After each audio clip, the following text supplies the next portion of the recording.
Alright, so welcome back, everyone. Last session, you all continued southward from Baldur's Gate on your way to Candlekeep, making a brief stop to explore the possibilities of a magic item that you recovered quite some time ago, a bag of beans. After planting one of those beans and dealing with the land shark, the boulet, that came up as a result, you all decided to put them away for now and continued on your way. So, yeah, after containing the results of that little experiment, you all eventually did arrive at the Fortress Library of Candlekeep. After presenting a book at the gates to gain entry, you all then met with Silvira Silvakis. I can never, names. Silvira Silvicus. She was a tiefling wizard and an expert on the Nine Hells, particularly bargains and the puzzle boxes of the Nine Hells. While she investigated that device and needed some time to do so, you all had full access to Candlekeep's vast store of knowledge and information, essentially being able to research your destination, Avernus, the Nine Hells, and the inhabitants thereof. So you went about that, did some shopping, and got your hands on some things that you needed, as well as did that research before returning to Silvira. When you got back to her, she revealed the full plot that Thavius Krieg had laid out, or had been manipulated into, would be the more correct way to put that. He sold out his people, the people of El Toro, and doomed them to servitude in hell. In a dire moment, Thavius asked for assistance, and the one who answered him was Zariel, the former angel that you all found out later had been betrayed by the Hell Riders. Lulu, we'll get to that in a moment. But Thavius essentially made a deal with Zariel that bought the city and its inhabitants 50 years. 50 years of peace and safety that would culminate in the city itself being dragged into hell. After you learned all of this, you then set out to meet with Traxigor, a wizard far off the coast who had the means of teleporting you all to the specific location in Avernus you needed to go to. So, up top your griffins, you made your way over to those towers far out in the sea, met Traxigor, a little otter, a wizard who had permanently polymorphed himself into a sea otter, and his friend, Lulu. Lulu revealed to you all that she was the companion of Zariel when Zariel was still an angel, and that Lulu had actually been Zariel's mount when they rode into Avernus together to slay demons and devils. She revealed to you all that the Hell Riders did not simply lose the battle in Hell, but they, in terror, abandoned Zariel there, turning and fleeing back through the portals they created and sealing it shut behind them, thus trapping Zariel and many other Hell Riders and abandoning them. Lulu, wishing to help you all in finding Zariel and helping out however she can, the benevolent little creature that she is, decided to accompany you all. And with that, Traxigor, the little otter wizard, teleported you all to Avernus. And that is where we'll go ahead and pick up right now. So I'm going to go ahead. Go ahead. How big is Lulu? Lulu? Does she look small or medium? I believe she's classified as small. Let me check real quick. Wait, so Zariel's tiny? Oh my god. Lulu can transform into a mammoth. Ah. Yeah. So yeah, okay, that makes in her a bit more sense. current form, she is small. Mm-hmm. Okay, that makes more sense. All right.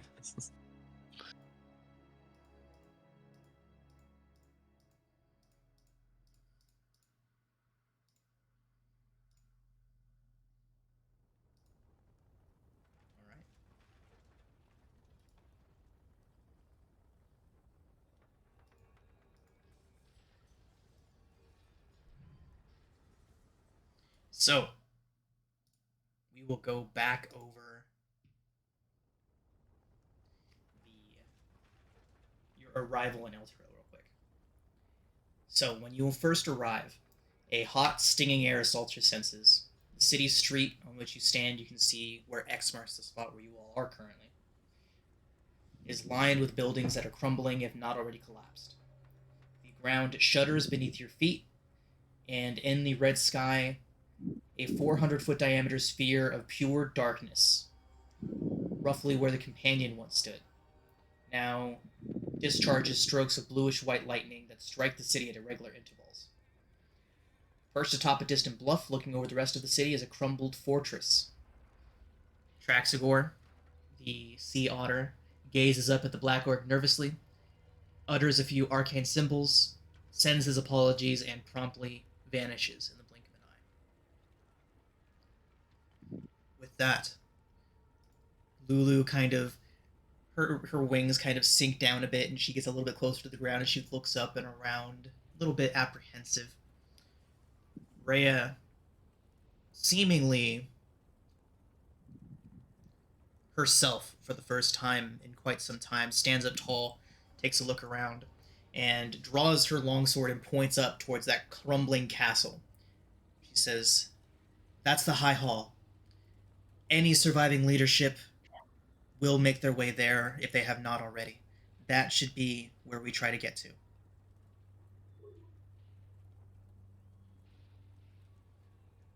Do we see anything alive on the streets? I mean, Make perception is or like or everything in investigation. flame or So, a lot of the buildings are collapsed. A lot of them are crumbling. A lot of them are still intact, though. Well, it's something like about 50% of the buildings, if not a little bit more, are still intact. so like a major earthquake has struck the city? Exactly. Much like a major earthquake has struck, there are craters. You can see that things are falling from the sky, and most of the damage is being done by simply a violent shaking. So, Valifon, with your 19, you do see, looking around. While I let Valifon know what's going on with that, can everyone make perception checks? So, Valifon, looking around, you can see that there is obvious signs of combat all around. There are slain people that look like they were killed not by falling debris, not by any sort of quote unquote natural phenomena, but by arrows, swords, glaives, some even looking like they were violently torn to pieces. As you're seeing, All human, you know, all material plane, or are there you are in fact dead seeing things as well? the remains of fiends around as well. Those little bits and pieces that are left behind, along with whatever armor they may have been wearing, litter the ground in various places. The people of El Toro are clearly putting up a fight. Now, with your But do the devils 19, still disappear when they get killed in hell? that's actually a good point. I would imagine that they would still kind of break down to component parts, but they would be dead. As someone who has studied the Nine Hells as extensively as you would know, Okay. if a fiend is killed here, they are permanently killed. So yeah. Okay. Sorry. So Go Valifon, in ahead. addition to all of that, you can also tell that I forgot what I was going to do in addition to that, but it is clear that there were survivors. They put up a strong fight, and from what you can tell, they won this particular engagement that you're that you're seeing the aftermath of. I will relay that to my companions and say there are survivors. I agree with Rhea. We should make our way to the High Hall as quickly as possible. Rhea, do you know the quickest way there? She nods and she says, "I have to assume that one of the bridges is still the only viable way across. There's Torm's Blade in the south and Torm's Reach to the north. The Blade is closer." I think Closer? Go ahead. uh, just to ensure that we're not seen, I suppose, Anna's going to reach down and put a hand on the ground, and she's going and like I guess darkness is going to wash over each of her companions as she casts pass without trace, and everyone is a little bit less visible. So, Anacola, as you are kneeling down to cast that, before you finish the conjuration, you do hear, with the perception checks I asked for earlier, Althea and Kroll, you do hear some children cry out in the distance, followed by the shout of a woman, followed by some guttural, almost gargling laughter. And Anacola, this would have happened before you did your pass without a trace. You're more than welcome to take this back if you want, or you can continue casting. It's up to you. But from around the corner up ahead, around the corner of the still standing structure, a woman with 2 toddlers comes running out. One toddler under each of this woman's arm. She runs out and she turns and looks down towards you all before looking behind her, shrieking again, and bolting. In her wake amble 4 infernal monsters with glaives and snake-like beards. The fiends are laughing darkly, and they seem to not have noticed you as they come around the corner and head after the woman and her children. How far away are they? I will show you.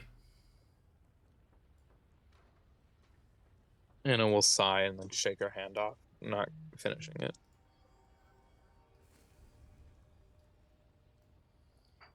So with that, Rhea, without saying a word, charges forward, and Lulu, letting out a little pleasant trumpet, which is her equivalent of a battle cry, follows after. And we are going to go ahead and roll initiative.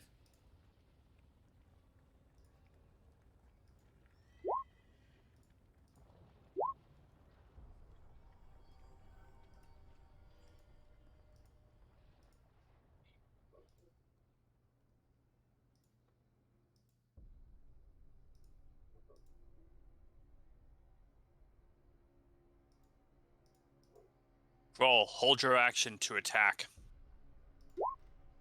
Okay.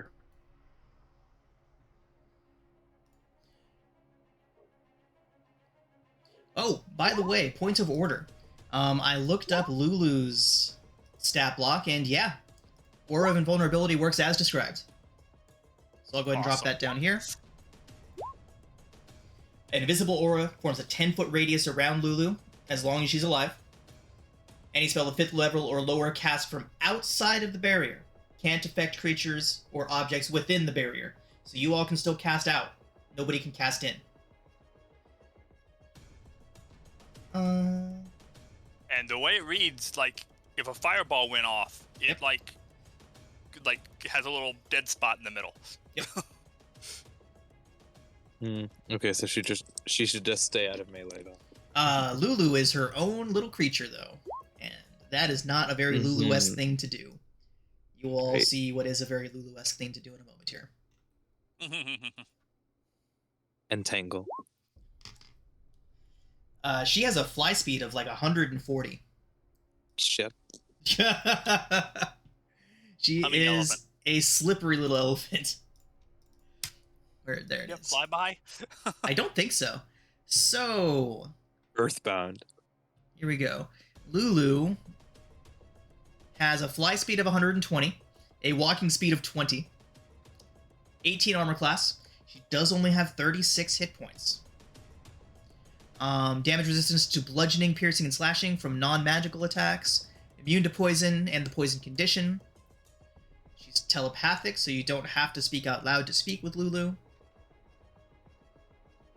And she does not have access to her innate spellcasting at the moment. Is the wording of the spell such that it would like negate magical weapons or no? No. It says a spell cast. Good. Any spell of 5th level or lower cast from outside the barrier can't affect creatures or objects within. So that is a very specific wording. Magic items will function the same, as will if anybody gets in right up on top of you and casts while they are inside of the circle.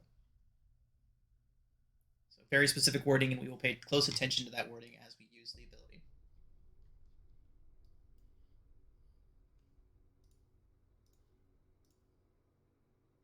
All right. Kroll, what would you like to do? All right. Sorry, I'm a little under the weather today, Okay. so No worries. if I sound worse than normal. You got it. But yeah, so uh, if I was to just run up here to this corner and just ready my axe, would I be able to? Well, would I be able to try to get the power from Iskaros without doing an attack? You know what I mean? Yeah. Yeah. I'd say that you can do the charisma check without having to make an attack that turn. Okay, so I am going to. And Jeff, you only have to you can roll those charisma checks with advantage and just assume that you have said it out loud. I'm not gonna make you do that every time. Oh, okay. All right. Let's see. And I'll be constantly putting guidance on him, so Okay. Charisma. Oh wait, it's performance, right? It is in fact I believe it's performance. Yeah. Okay. Oh shit. Yeah. He only hits for 1 at the moment. Okay, so he's gonna just drop his axe if that's possible, and Yeah. just take out his Iskaril silvered sulks. head axe, Awesome. and then just hold his action. Okay. Iskaril sulks, unimpressed with your flattery. Okay. Yeah. I'm not, Oh, are I'm you not okay very- with leaving that axe behind? I'm not too fond of it at the moment, so Okay. Because I believe if you're done with your turn, I believe it is mine. yeah, I'm done. And Okay. we're going to have fun because you're holding your action for something to be in range. Malifon. So we shall start with bonus action Blade Song. And then we shall cast something I've been waiting to cast and haven't had a good chance to cast yet. Vortex Warp. Nice. And I am going to put Kroll right there. Nice. All Kroll, right. are you willing? Yeah. Let me move it. So he doesn't even have Alright. to make a he doesn't even have to make. There's no save involved. You just go. Yes. Yep. So one of my players in my home game thought of a devious way to use this, a Vortex Warp. So she was like, imagine if you had a bad guy that was a spellcaster or a few spellcasters in a prison.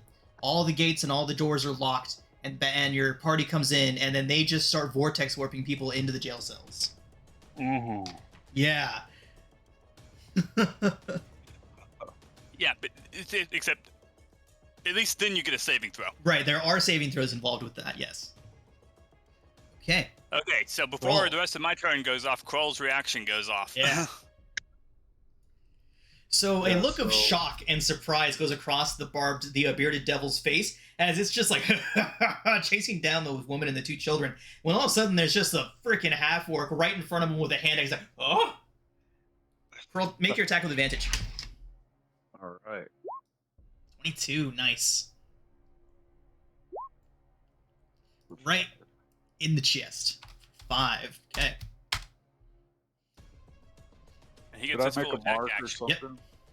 Should What's I up? make a mark or something to show where Iskaros is? Because I I got to can- go back and get it, right? I can take care of that, yeah.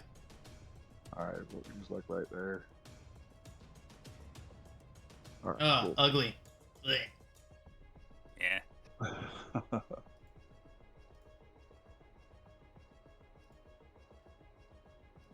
Okay, you may continue with your attacks, though.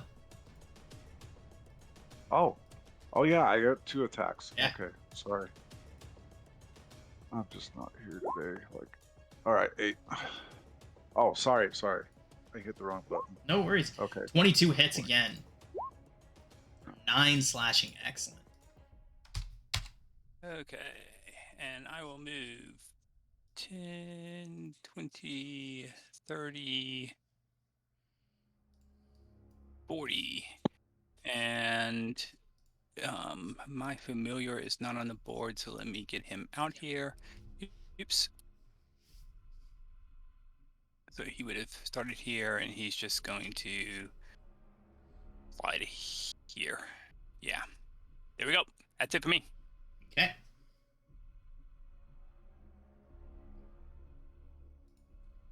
Anacola. All right. Are any of the devils flying? No, they are all on the ground.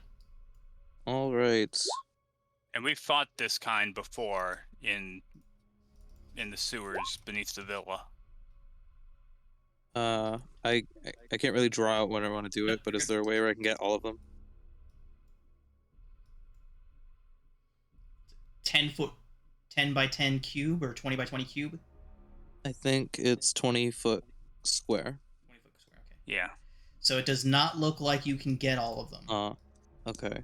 You can't move it 2.5 feet as opposed to No. no So bisecting points on the get map. the three. Get the three closest to crawl. But then because Kroll can deal with that one. That one can't move outside of Kroll without getting an opportunity attack. Fair enough. So the other those three that are undamaged. Got it. Yeah, I've played around in my home game of doing it like this, and being able to literally drop that like anywhere that you want to on any sort of axis, but it's just it's just too easily abused. It's most definitely not as intended to be used that way. Okay. So entangle. 15. DC 15 Dex save.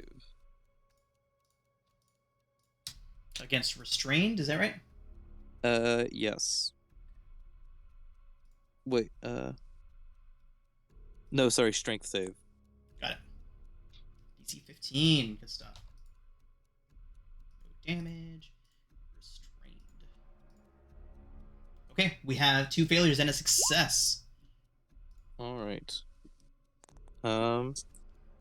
Yes. Yep. Cool. Wait, what is the range on that spell? Sorry, I don't know if I was 90 feet. Okay, I'm good. Yep. I can't do anything with my bonus action this turn. That is it. I have to go. I will let whoever wants control my character. Please don't use a spell slot. Okay. All right. That is going to bring us to Lulu, who is going to make a triumphantly trumpeting battle cry and fly head first at the first devil. And she is going to bum rush that guy and headbutt him right in the face. With advantage. With an 18 to hit. Or 3. I believe. No multi-attack for Lulu. So Lulu goes flying through the air, glittery sparkles trailing behind her, and she just headbutts the devil squarely in the head. Doesn't hurt him too bad, but he kind of turns, confused, and Lulu just makes a battle cry trumpet in his face. That is going to bring us to Rhea.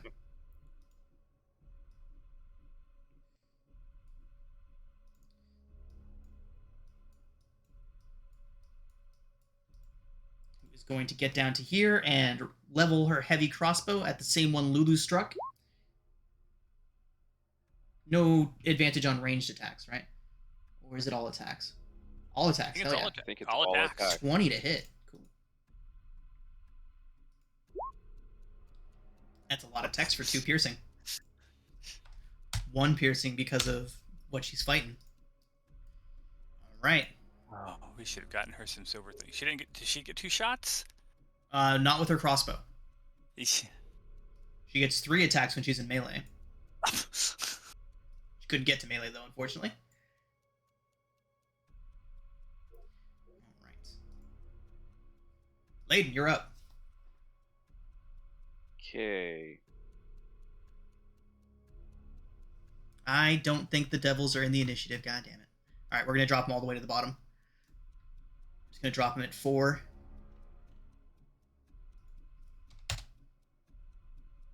Can Is that 4 here? right for me, Rip? Oh, where are you at? Althea? We'll put him at... Yeah. We'll put him. at 3. Yeah, If you we'll put at him. 3, Theo will go first. We'll put him to at go 3 before out them. there, so everybody will get to act before they do. And then I was like, no. No. guiding bolt. All right. 18 is certainly a hit. and Which one? 24 radiant. That one right there. Got it. All right. So, another completely caught off guard bearded devil turns just in time to get headbutted by a tiny elephant, catch a crossbow bolt, and then catch a blast of radiant energy squarely in the chest. And that is going to be 24 radiant damage. Excellent hit. All right, anything That's else? my turn. I'll say it. All right.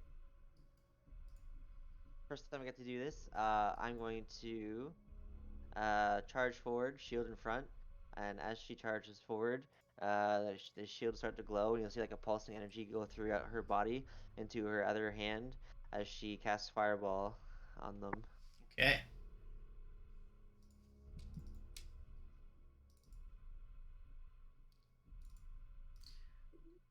Althea, unfortunately, you no, did have I did. chance to research this at the academy, so we'll give basic Okay. info like this out for free. But these did creatures are immune to fire. Oh, these are the ones that are immune? Darn Yep, it. straight up immune. Just about everything that we're going to fight, if it's fiendish, is going to be immune to fire. So just a quick reminder of what you all were able to learn. The fiends are going to generally have immunities to fire and poison. The devils will generally have immunity to fire and poison. The demons will have, I believe, it's resistance to all elemental sorts of damage. So like fire, lightning. We'll go over that again when we get to them. But yeah, you all. A lot of the devils are immune to cold as well. Right. Alright. Yep. Alright, in that case, instead of that, we'll just start Eldritch Blasting the nearest one here. We'll throw our hex down. Bad day. Throw a hex down on him and start going to town.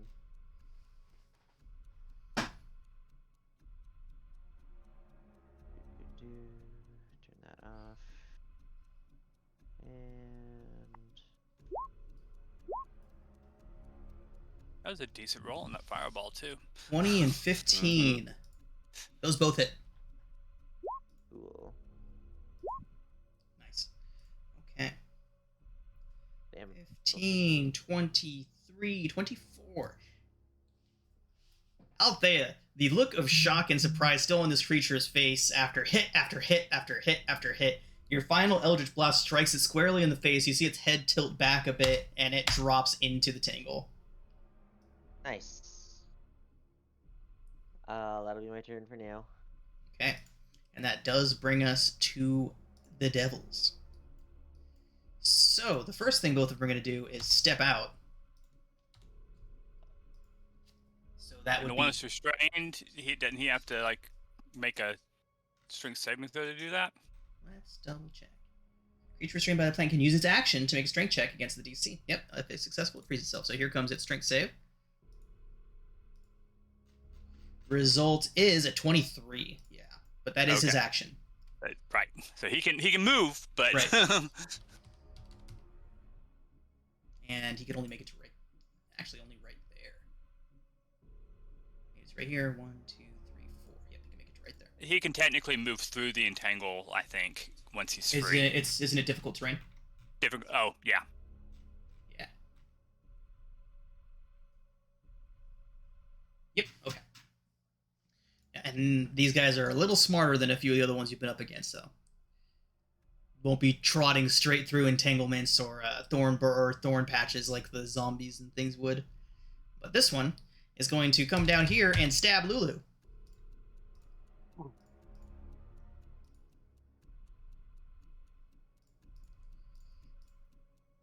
right. Swings its glaive at her. Misses. So you see this thing swing, and Lulu turns, and she sees it. She's like, uh-oh. And he swings, and Lulu just dodges to the left a little bit, and then the beards swipe out, and she just drifts back a few inches just out of the way, dodging both attacks. She's like, AC 18 is no joke. Like, she is fast and slippery. All right. And I do believe that... Nope, we got one more to act right here. Kroll, this one is going to swing his glaive at you. It is a 17 to hit, Kroll. Misses, and I'm going to do a riposte. Nice. Okay, let me add a superiority and sword. 15 hits. Okay, Nice. 13, not bad.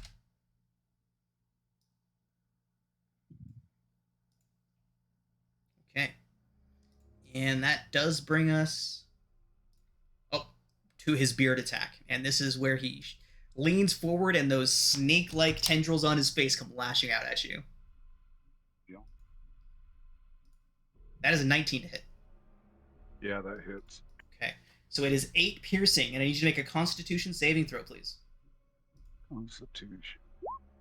That is certainly a success. Good stuff. All right. Okay. And you said 8 piercing? 8 piercing. Okay. And Kroll, that does bring us to your turn. All right. So I'm going to attack him with my silvered hand axe again.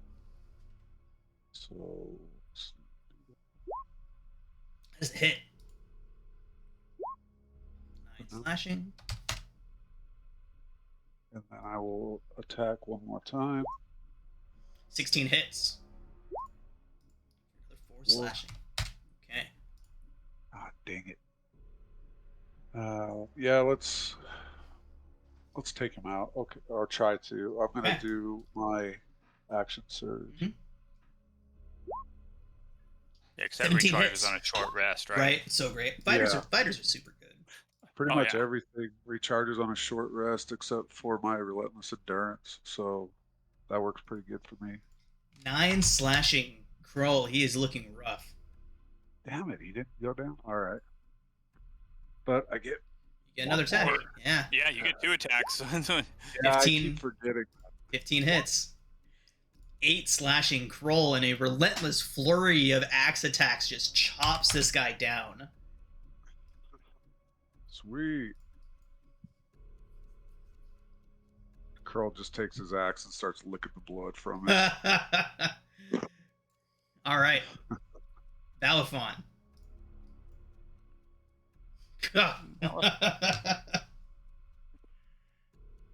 Balathon will move to here. And getting it advantage from flanking will booming blade this guy. That's a hit. So that's a 23, so 8 piercing plus 8 thunder damage. Okay. And he is encased in thunderous energy in case he decides he's going to move. And Ebonstar will fly up here and give Araya the help action for attacking him and duck back. Okay. That's it for me. Okay. That's going to bring us to Anacola. Anyone familiar with druids enough to cast some cantrips?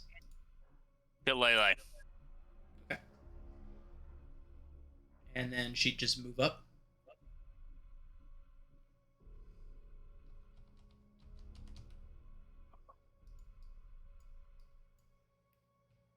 Okay. Lulu. Kroll, Lulu is going to fly up. Actually, no. You see Lulu kind of fly up towards you, Kroll, and you see her kind of take a deep breath like she's going to trumpet, and then she thinks about it for a second and looks around and thinks better of it. And instead she's just going to headbutt the one right in front of you. Okay.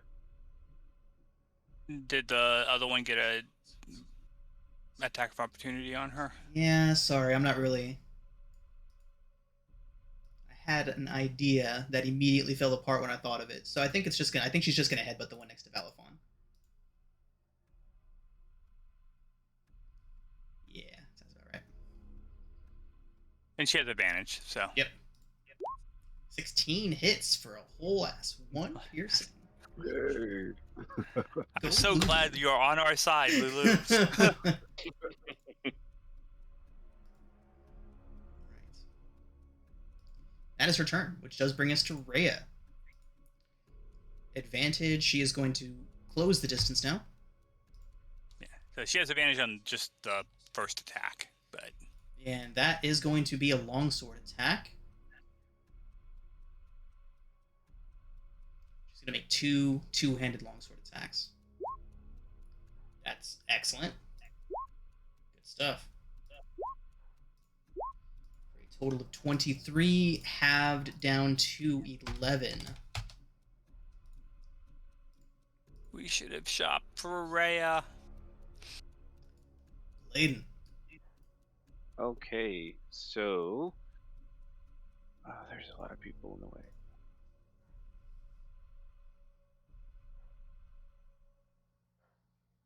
I'm gonna move to right here. Then Layden is going to do another guiding bolt. Is a hit. And 25 radiant. 25 takes him down. Awesome. And then let's see here. I have one more thing I can do.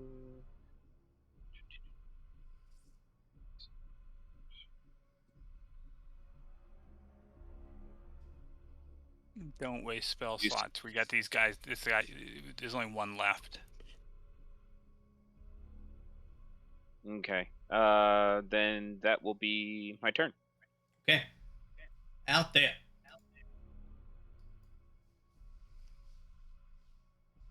Okay, let's see here. Only one left. So, I guess. Go to here and we'll move our hex onto that one and I'll just blast it. All right. Yeah.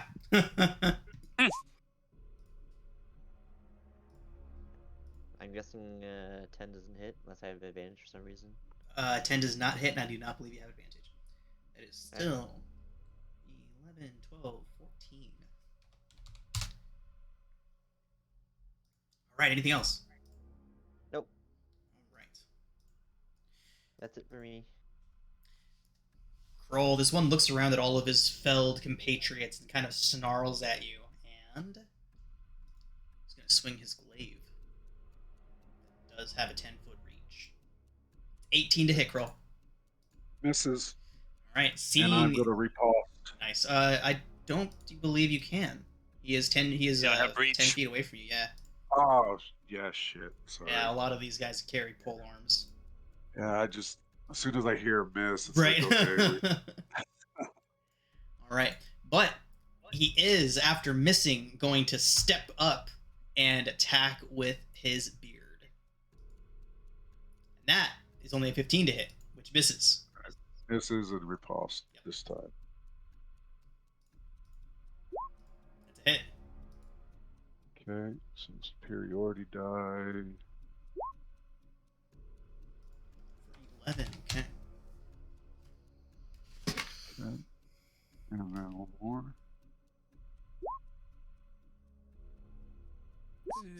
How do you get one more? Yeah. That was a repost. Yeah, just to repost. Just Oh. It's about to be your turn, but Yeah, you know what? It in fact is your turn, Kroll, so you can keep that I am 17 and make outta another here. attack. I'm sorry. You're good, man. No worries. No worries at all. Okay. So I guess I do the attack then and Yep, get you 11. can take another attack, and we'll use that first one. 14 just hits. Okay. For another 10. Okay. are you using superiority dice on both those attacks? Oh no, so just 5 and 6. Oh, no, yeah. 11. Okay. All right. Maybe you guys should take over for me. I mean, if you feel up You're to good. playing, man, continue. I don't mind at all. Like, All right. I'm just glad you're feeling up to being here. Yeah. So, yeah. If you feel up to playing, dude, by all means, you are not causing any sort of disruption for us at all. All right. Yeah, I'm just screwing up a lot. Sorry. No worries. No We'll help. worries. If you don't mind us helping, we'll help. Yeah. Yeah. Yeah. Good. All right. So I believe that's it. All right. Yeah, I don't Valifon. have any. Valathon will yell for Anacola to drop concentration and will race to here and attack with his silver rapier. Hit. That shit. I always cast Booming Blade, so there'll be another D8 of damage. Awesome. I just hit the wrong button. Valifon, how do you take this last one down?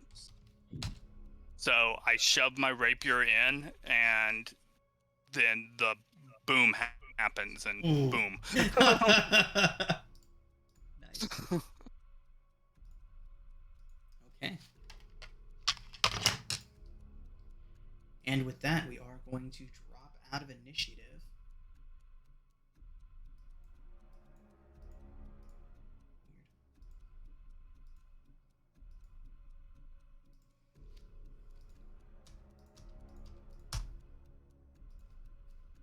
Okay. So, as the dust from that fight settles, the woman and her two children come out from around a building and thank you all immensely for having saved them. We're going to go ahead and go back to our main Elturel map. And this woman would introduce herself as Harkina Hunt. Again, she expresses her undying gratitude to all of you. She carries a longbow with her, but you can tell by the way that she carries it, she's not that great with it. She's been doing her best to protect her family with it, but she is no soldier. So, she looks around towards all of you and she says, Are you all here? Are you here to save the city? She kind of looks around to see if there's more of you. Valthorn to say, well, I'm here to stop whatever Zario wants to do with the city. Zario?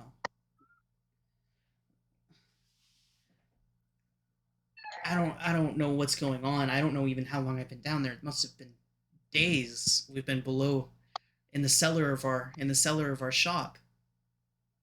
Been what, about 10 days, 12 days since El Toro fell? Has it been that long? I'm trying to remember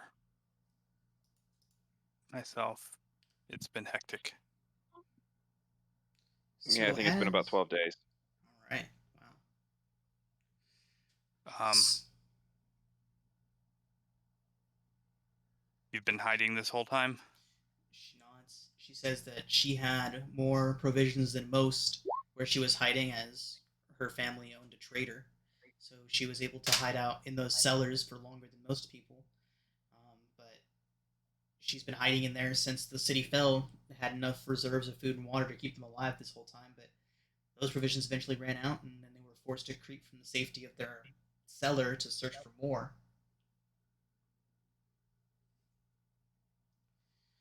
She goes on to tell you all that many of Elturel's citizens died when the city was drawn into this terrible place, but still more have been fighting and have met their end in the days since. From the attacks of terrible creatures, a lack of food and water, and the consistent collapse of many of the city's buildings, the loss of life has unfortunately been tremendous.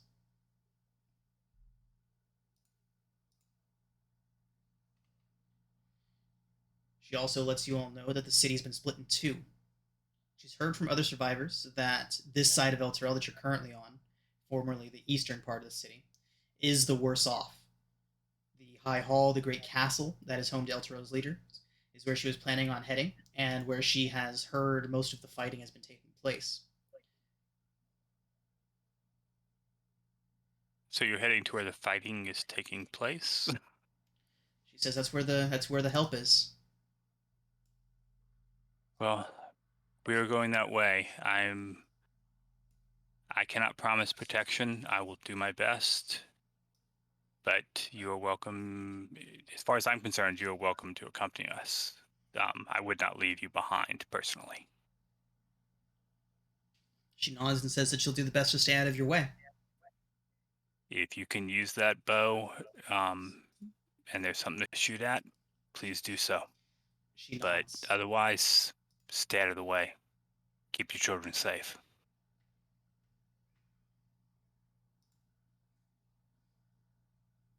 Okay.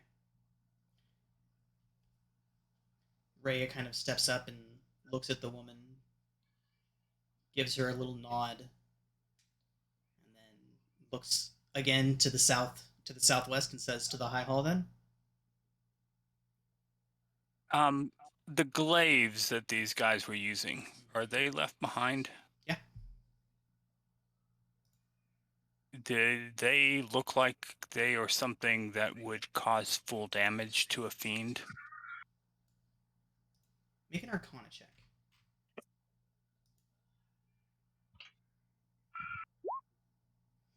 Okay.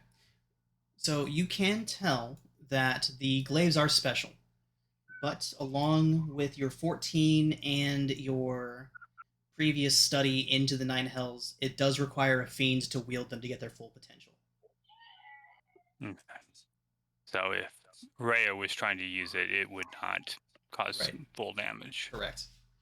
Okay. Trying to find a way to get better damage output from Rhea. Okay. Okay. I will scoff at them and say, is there anything else we need to do here? Kroll, do you need healing or are you good? I'm only missing like 8 hit points, so I can deal with that. Kroll, on that note, with the glaives, if you'd like a better option than your hand axes for when Iskaros is feeling uncooperative, you could snag one of those glaives. Yeah. What Just what no is the shield when you're price on using it? a glaive. Right. Your AC would drop by 2, but you'd get a Glaive. weapon with a 10-foot reach, and I believe D10. it's a D10, yeah. D10, yeah. That's okay. Okay. I'll just deal with what I have. You got it. That would require him to use an action to drop his shield, though. Okay. Yeah, I think I'll just stick with the axes. All right.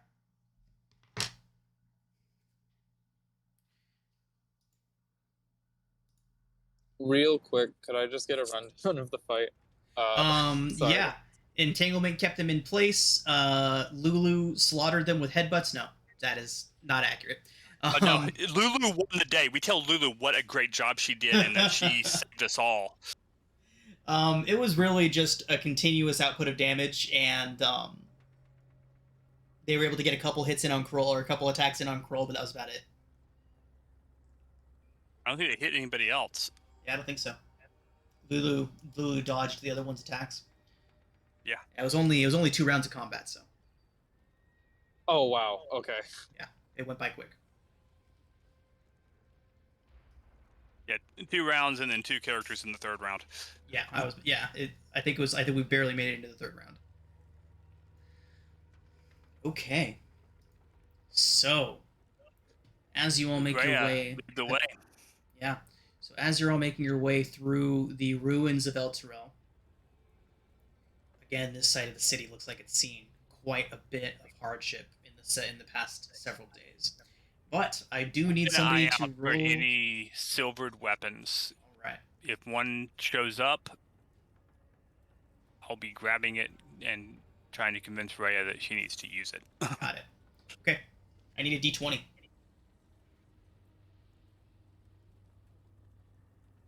Okay. Zalathon. I do need you now to roll a D10, please.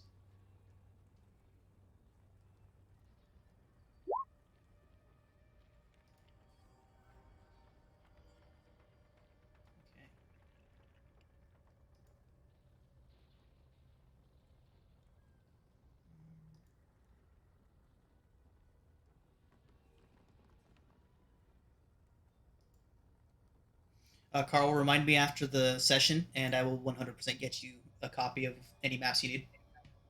Thank you very much. No problem. Okay. Speaking of maps, I knew I should have set more up. I don't know why I didn't. But give me, like, just 2 minutes, and I will let you all know what happens. I just need to drag a new map in real quick. Yeah, you're having the same issue I'm having with Drakenheim with this city. Yeah. Okay. I have the maps I need. I just need to drag it in. It'll just be a moment.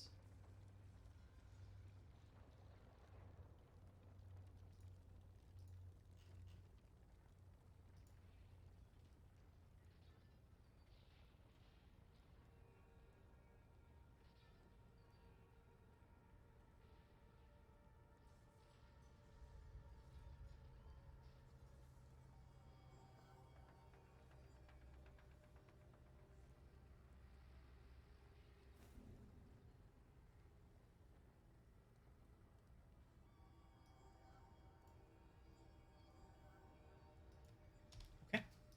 So.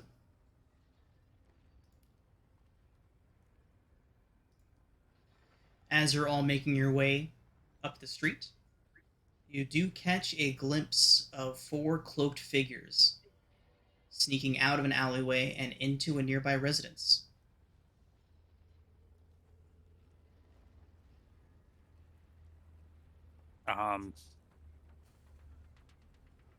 Human?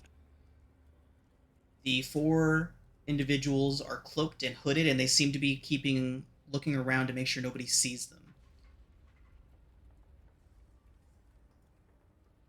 Can I make a perception check to see Absolutely. if I notice their race? Like if they're fiendish or human, whatever. They are cloaked and covered. That would be, you'd be unable to determine that with any sort of check. Make a perception check, though. Althea, I was about to. Could you roll it for me, please? Sorry. Althea, you do sense that those individuals are undead. With the divine sense. I'll tell them they're undead. Oh, smart. Do we take them out? Do we take them out, or do we continue on our way? Well, Wait, less of maybe them we should... crawling around, the better, I'd say. What if we followed them? Yeah. They Let's did go. slip into a residence. Okay. We could walk through the windows, see what they're doing. Or let's just go smite them. I was gonna say let's just kill them. They're out of our way. All right. Okay. Leiden. Undead should be your specialty. Want to lead the way?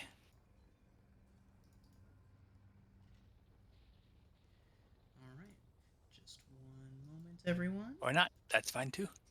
Yep, in we go.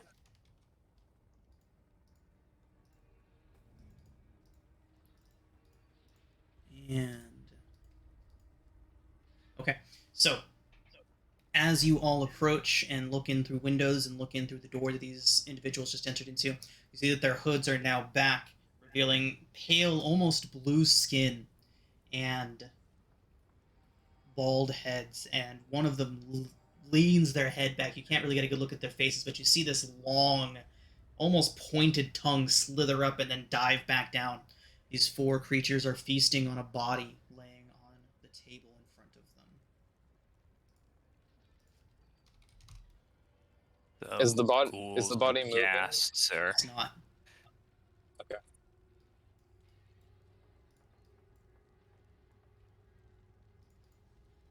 All right, Guys, smite him. It's a waste of resources. Is it? What if they do this to someone else? Go.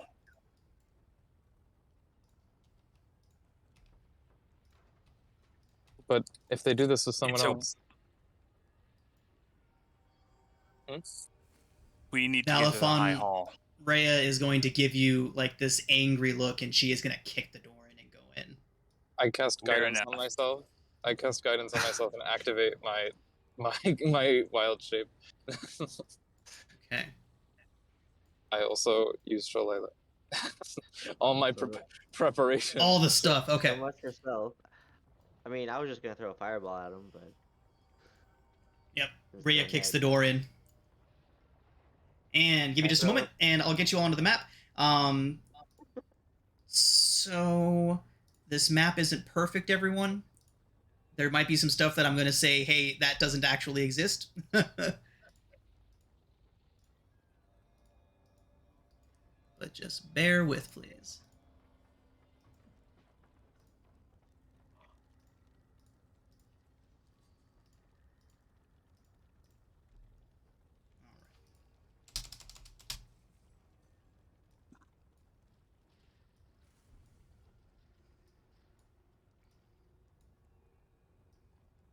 Scroll. Rhea, who has kicked door, and Lulu bringing up the rear. And, of course, Archimedes. I like how they kind of Valafon and Anacola kind of swapped roles for that interaction. Okay, so the room in front of you all when you get onto this is the room directly off the street.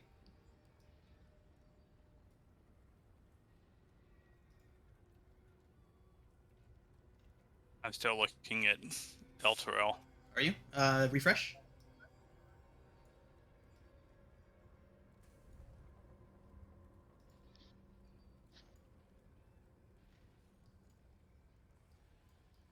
Okay, so this is a residence that you all see in front of you here. There is a human body, dead, lying on the slab in front of you. These 4 creatures surround and are eating it. Yeah. Rhea kicks the door and we roll initiative. Woo. Do we get a surprise round? Or are they surprised by it, I guess would be the proper term. You know, I feel like they would be.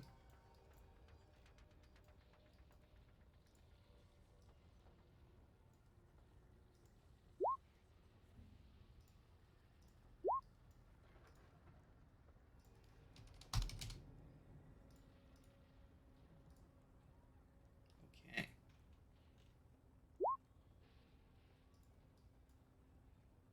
You know what? Unfortunately, no. A kicked-in door is not exactly surprise-inducing, so there will be no surprise here.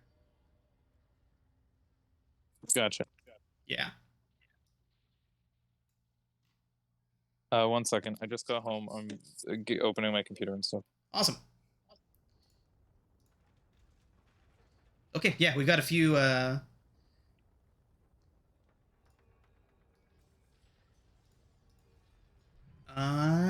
we just need an Nicole and initiative, and then we can get going.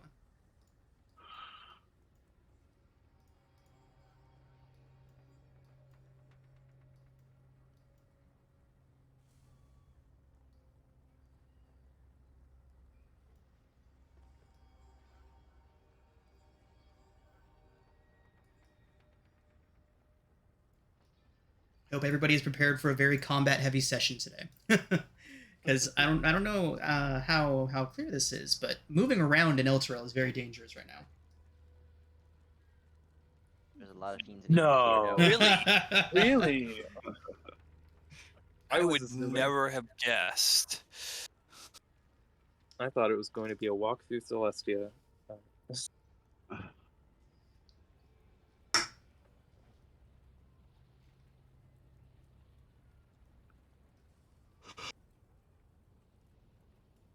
that an actual magic circle inscribed on the It floor? is not. This was the best map of a room that I could find for on short notice that actually like had some sort of theme to it for El Toro. That's fine.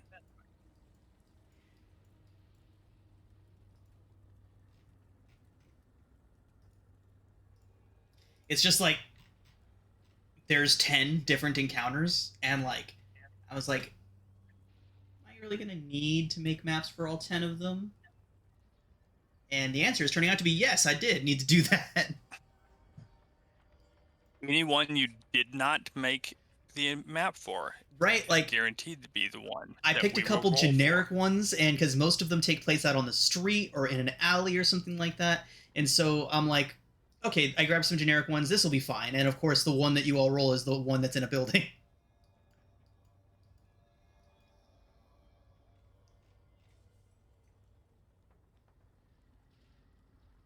Anicola, do you mind if I roll your initiative and see if we can get started? If you end up rolling low? Also, I don't think Leighton has a 0 initiative. Surely. Oh, no, he does. Nice. I stand corrected. 0 dex. No, -1 dex Nice. equals God. 0 initiative when you roll a 1. Well, as long as you got plate armor, I guess it doesn't matter. Yeah. Exactly. Okay, Anicola's in the... Oh, it's not great for dex saves, though. No. Careful not to fall.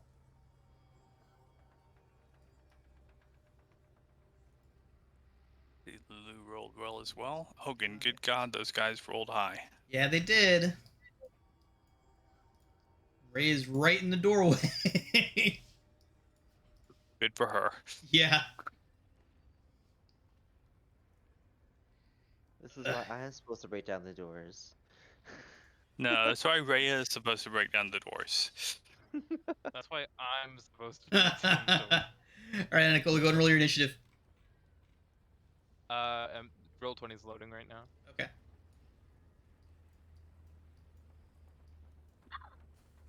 Jesus, what the fuck is this place?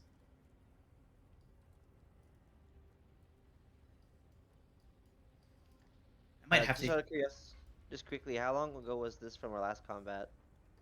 Probably about 15, 20 minutes. Cool. But yeah, you still have Hex.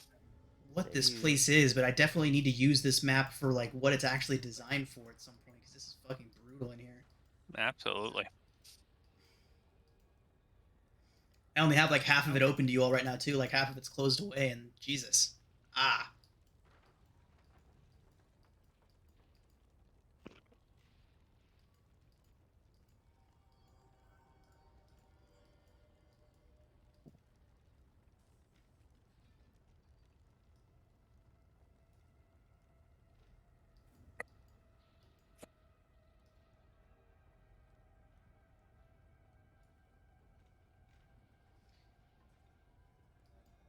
Let's go ahead and get started, because I don't think Anicola can roll a 22. Sorry.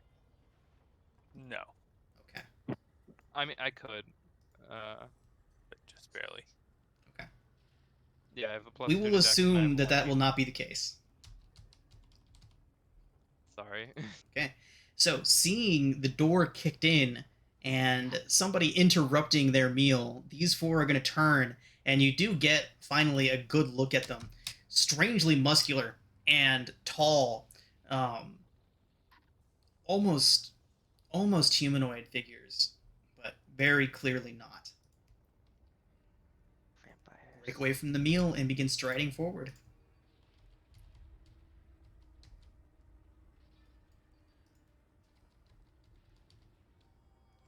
Rhea's about to have a bad day. Okay. The two that can reach her. One is going to make a claw attack.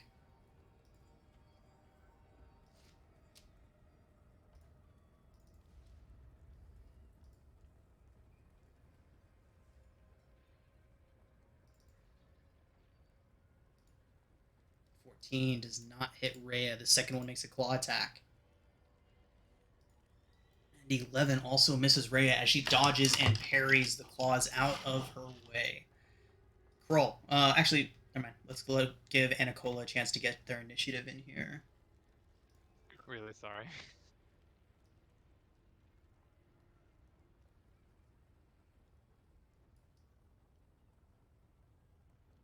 Can one of us roll for you? Page is loaded now. Okay.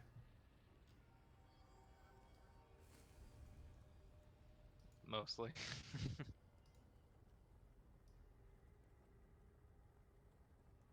You moved. That's a good sign. There we go. Oh, geez. Well, there you Oh. go. Look at that. Wow. Well then. Oh, And Nicole, we're just gonna put you at 21 if that's okay. Or you can act now and keep your initiative count. 1 sec.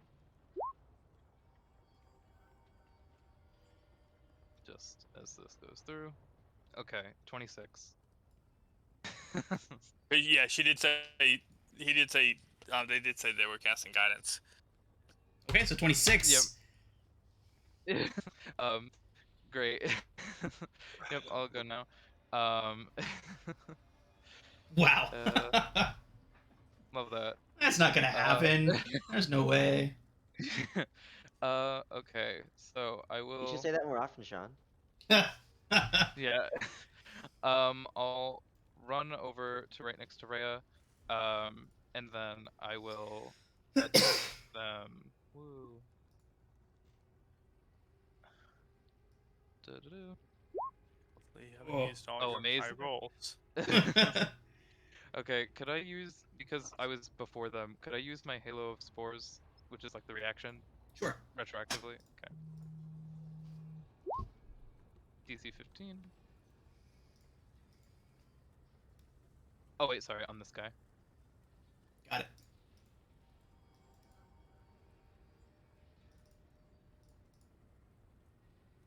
Save result Hopefully. is 16. Fuck. Okay, that's yep, that's my turn. Okay. And that is going to bring us to Kroll. All right, so Krell's gonna start begging Iskaros to do something. Have some guidance. Oh, thank you. I could use that. All You see right, 15 so charisma for someone that uses a great axe is just so mean. Oh, Oh good no. hell. All right, I'm done with it. So I toss it on the floor and I just run up with my silvered hand axe and I get behind this one and I will attack. Okay. 12 is not going to do it, girl. I'll 22 use advantage. my- Yep, Flanking. 22 hits. Yeah. Oh my gosh. Okay. I forgot to. It's all good. Okay.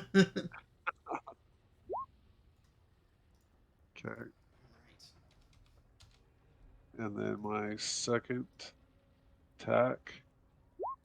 23 hits. One of these days I'll get to Fireball. One of these days. Yeah.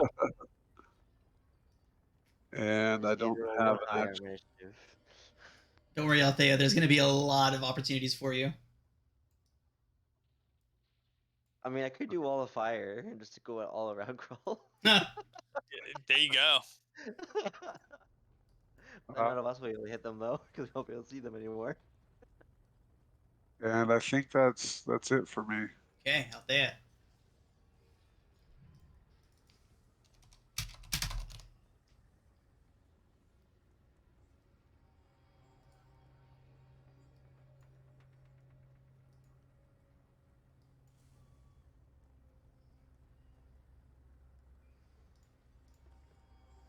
Kroll, you are a brave guy.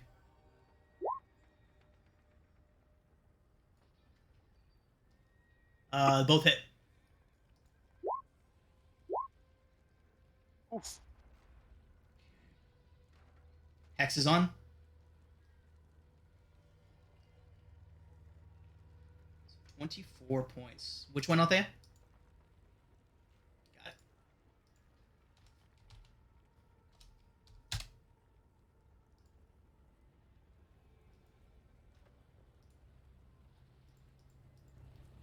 Okay, anything else from Althea? I'll have my turn there. Okay. Rhea is going to swing her longsword two-handed twice. A hit and a hit. Here comes Rhea doing work now. 6 and 5. Woohoo. 11. Alright. This thing is almost down. That didn't finish it off. Did not.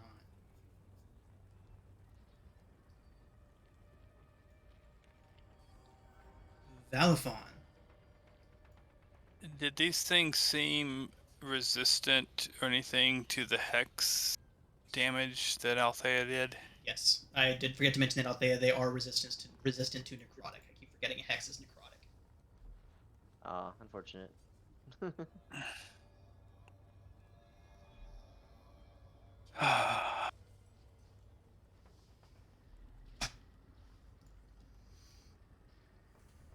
Yeah. So I'll just move to there. What's our lighting in? And booming blade.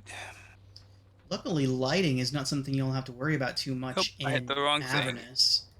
Yeah. The sky is always just that deep, ashy red. There we go. 15 hits. 15. So 9 total damage, and it's Down that one encased. goes. Down it goes. Oh, good. That means I can just move back to here. Okay. And Ebon Star will move to here and give the next person that is attacking this one the help action. Okay. Not that it'll probably matter, since anybody who moves to here will have advantage anyway. Okay. Okay. So, Lulu is going to fly up and she's like, excuse me, pardon me, coming in, excuse me. And you see her take a deep breath and just let loose this blast of it looks like glitter. It sparkles and it's strange and it showers over everybody in a 30-foot cone, I believe it is. It's a gender reveal. And let's... No, that would require. Yeah, there we go. Blasts out a huge beam of radiant sparkles. And those creatures have to make con saves. Do we all have to make one? No, you do not. Unless you're evil. Unless you're evil. Please tell me no one in here is evil, otherwise you're fucked. Lulu don't give a shit. Well, I'm not good, so I don't. No, because you have to be good to not have to not take any damage. Take no damage, yeah. Are you not but- good, Anicola? No, I'm neutral. It looks like you're just out of the radius, though, so lucky you. Am I? Oh wait, what is it? A cone? Oh, It's a cone, yeah. wait, wouldn't a cone be like? that? Oh, you can't see the ruler. My bad, 1 second.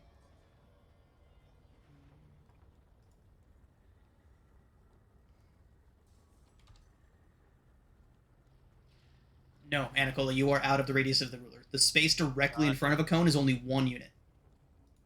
Ah, okay. I'll And show then it you a spreads out. good example in just a second here once I finish calculating this damage here. So...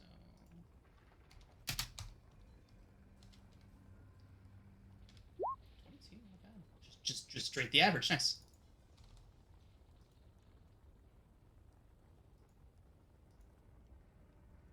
Okay, 1 fail, 2 successes. Okay, so for future reference, when you look at anyone that watches the playback will be able to see the cone that I'm making right here. But that is what a 30-foot cone looks like. And then I'll show you all a template right now, just to get a better idea.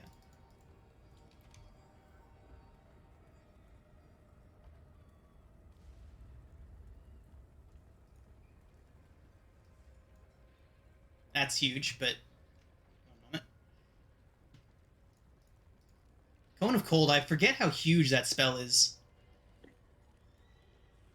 See? Ah, got it. Yeah. That is Cone. Okay. And that is Lulu's turn. She flutters off, very pleased with herself. Layden.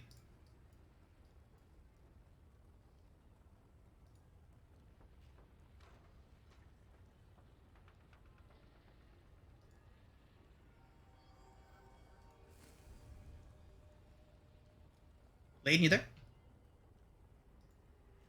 Okay, cool.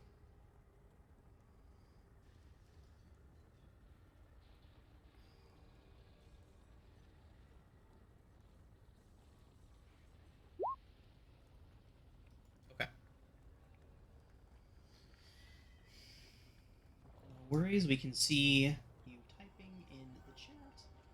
Also, speaking of being able to read what's in the chat menu, I apologize for anyone that's been trying to watch the VODs of these for the past, couple weeks. I did not realize, but for some reason, my upload quality changed to 480p, so all the text is terrible. But it is fixed now. They'll upload in 1080 now, so it's actually readable.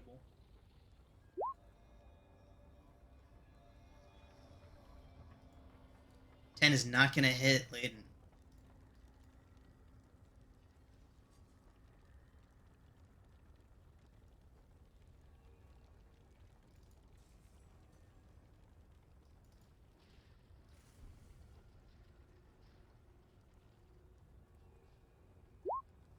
Okay, that is going to bring us to Anacola. Woo. All right. So is this guy directly in front of me, or is there a wall here? It directly in front of you. Ah, okay. Fun. The door is It was a big. fairly wide door. Yeah. Okay, yeah. Then thwack. 12. 12 does not hit, unfortunately. Hmm. You should have moved 5 feet to the left and gotten an advantage. Oh yeah. Whoops. Well, I didn't do that. Wait. Did someone attack? Yeah, someone attacked this guy already, right? From Evanstar? Right. It has No, taken... actually, Oh. nope. That's the Evanstar first gave one. advantage? Yep. Okay. Nice. 21. There we go. That is 14 damage. 12. Resistance to necrotic. Yes. And I think that's all she can do. Okay. Sorry. have that's her turn. Ghast attacks. She'll Luckily, close- there are several of you here now, because a moment ago it was just going to be 3 of them, all for Crawl. There That's are more my here. job. There are more of you here now, though. So, Layden. Ooh. By the way, she put her quarterstaff on the ground. Layden, it does crit you for 16 Ooh. slashing, and I need you to make a Constitution saving throw, please. Just a second. Wait a second. Can I see Layden? No, I can't. Darn it. Okay, go ahead. Layden, you do succeed on the Constitution saving throw, which is a good thing. You take 16 slashing, though. Kroll, here comes a claw attack for you. Okay. 16, Kroll?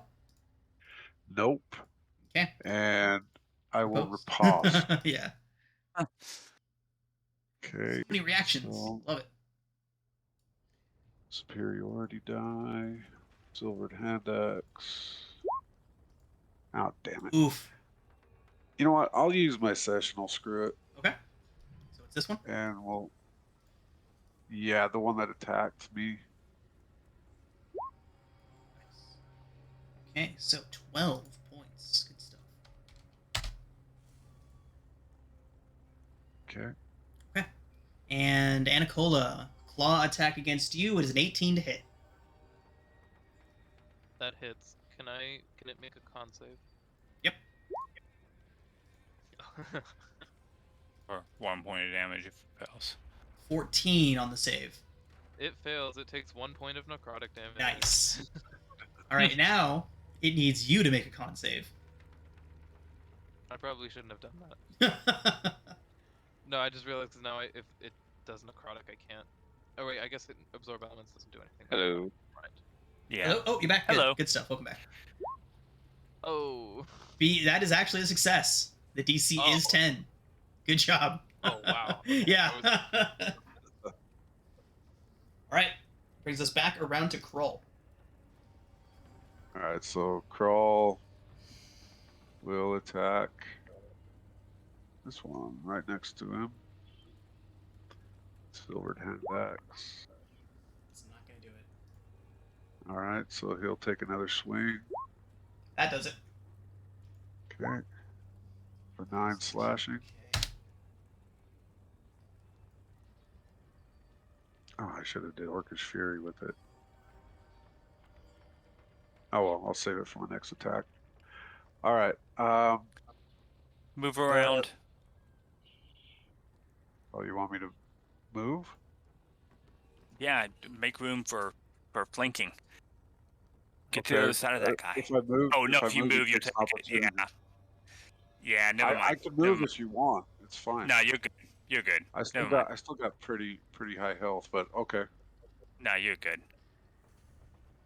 All right, that'll be it for me. I was thinking you could circle him without an opportunity, but I was thinking about this guy.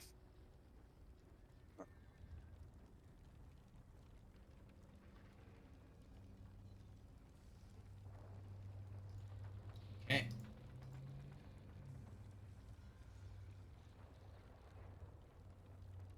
All right. Althea.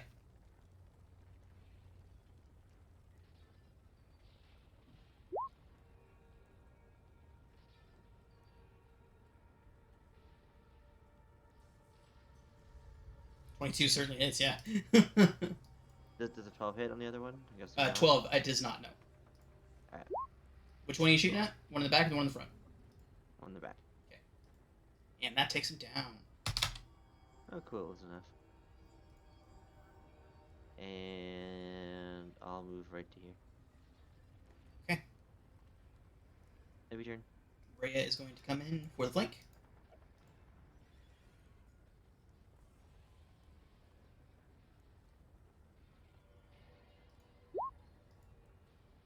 Two hits.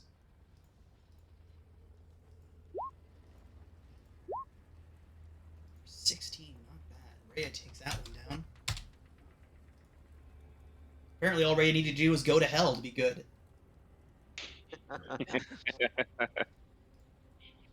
Alphon, you're up. She is a Hell Rider, right? Yeah. There you go. Yeah, right? She's a Hell Rider and one of the people that's bound to the city, so... No. Valithon will move to here. Evan Star will move to here to give me the help action. And... Nope. That doesn't help me. I was thinking I had that spell and I do not. Okay, I moved 15. So I can get to here. And Booming Blade with advantage didn't register. So 22 for 10 points of damage. Alright. Very close, Valifon, but not quite. And I have 5 feet of movement left, so I'll move to here. Okay. And my owl will move to here because he has flyby. Got it. Okay. Alright. Lulu comes flying in, weaving around all of you. You see her in the air right next to Rhea doing a little bit of a bull charge in the air right before she dives right at the ghast.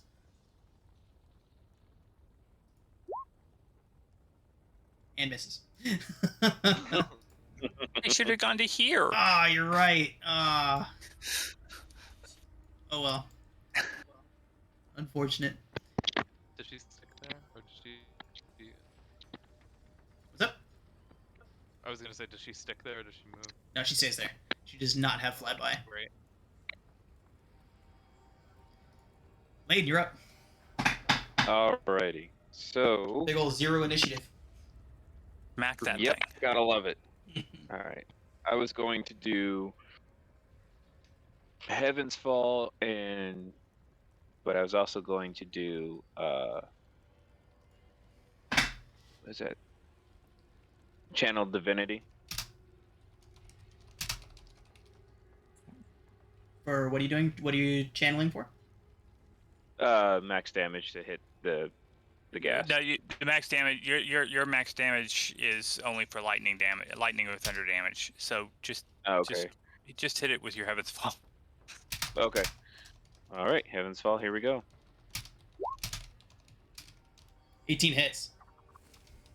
There we go for 11, 8 bludgeoning, and 3 radiant. All right. Layden, how do you take him down? I smack him across the head as hard as I can.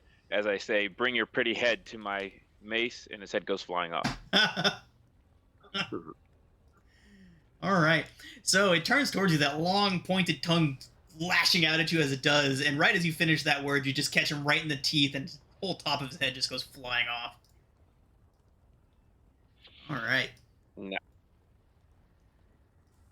Okay, everyone. So, what's the highest passive perception amongst the group? Probably me. 17. 17? Jesus, okay, yeah. Althea, you hear a faint sobbing coming from a I'm back... Anacola. Anacola. You hear a faint sobbing coming from a cupboard in the back of the room. Hmm. She holds up her quarterstaff wearily, or warily, whatever it is, and walks towards the back of the room where she hears it. There's a crying child, I think. I've heard them very, very, very, very, very many times. My mother quite enjoyed their presence. She'll knock on the door of the dresser or whatever it is. The crying stops. You can hear trembling breath inside. She crouches down to like eye level with the. Wait, how tall is this thing? It's about waist high. Yeah, she crouches down to be like eye level with the door, and very non-creepily, non-creepily, Non-creepily. slowly opens the door. There is a little gnomish girl crouched in there with a sword that is almost as big as her, and you see her trying to lift it up to point it at you, but she can't. She's obviously very scared.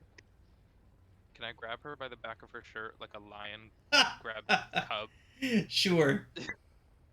Okay, I lift her up and show her to the rest of the group. I found a child. The sword comes clattering out, and she looks around at all of you. She's like, "You're not monsters." Looks at Layden. Oh no! Layden smiles with his teeth and says, "I won't eat you, I promise. I'm already full." All right, I'll everyone. say I think it's a good thing you didn't cast Fireball in this room. Oof. Oh, man. But yeah. All right, everyone. So we'll go ahead and take our break now. And when we come back, this little gnomish girl can tell you about the sword she had.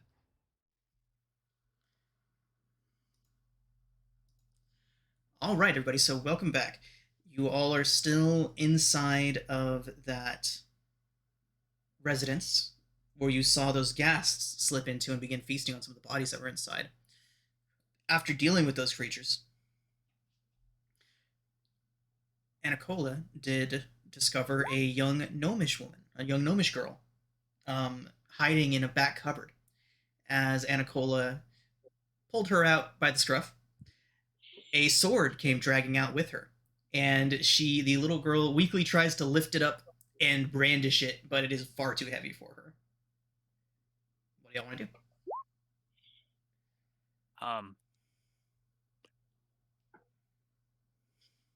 Walk over toward her. You're safe now. That looks a little big for you. May I see it? It was my dad's. Is he around, or did he? She kind of lowers her head and shakes her head. Yeah. Make sure she can't see the table. Yeah. I'll walk over to the table. This sword. Oh. Is there anything special about it? She nods.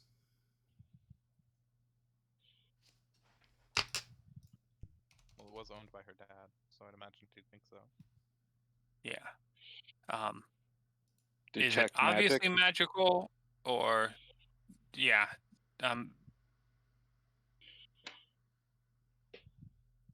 I'll just go ahead and just cast Identify as a ritual. Okay. While he does that, Anna will, while still holding this child, she'll like turn her around, then walk over to the table, and with her other arm push the body off of the table, and then put the child on top. Okay. Little note: the body is very much. I mean, this doesn't necessarily say anything definitively, but the body is humanoid, and the girl is a gnome. Mm-hmm. Oh, okay. Is But the still. body gnomish? Right. Well, definitely. gnomes are humanoids. Is the body gnomish? No, I'm sorry. Correction. The body is human. Okay. Oh, okay. Okay. Still a dead body in this. Yes, most definitely. Most definitely still appropriate to make sure the child does not see the body. Okay. Okay. So they can deal with the child for 11 minutes while I cast Identify. Okay.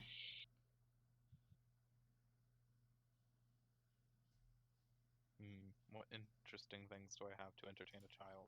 Probably plenty. Okay.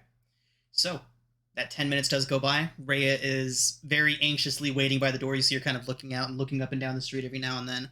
Rhea. Keep a good eye out. Yeah, Rhea seems to be looking for trouble, unfortunately. Yeah. I give the girl my Of course. fur coat. Oh, that's right. You're all dolled up. Oh well, I wasn't wearing it the whole time. I just had it on me. Yeah, and I'll give her my expensive fur coat from that I got from Van Thamper. Nice. Okay. So, y'all, that is a +1 moon-touched sword. Nothing too spectacular, but it is another magical weapon for y'all.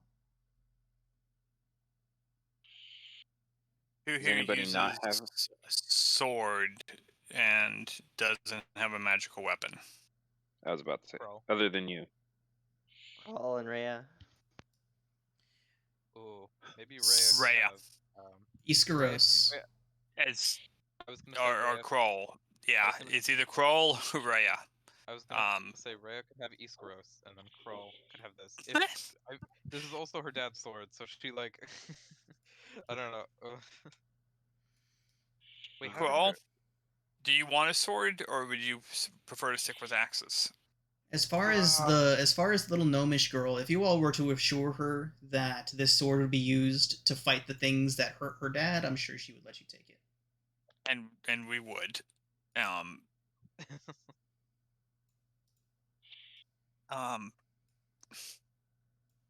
Rhea would be willing to trade to take Iskaros so Kroll could have this. Yeah, let's just do it for the time being. I'm more of a axe guy, but yeah, I can't do anything with this girls. So maybe if we can find another axe down the line, I'll trade her back. But All right. Meanwhile, I'll think about taking a second level of Artificer eventually, and I can make you a +1 axe.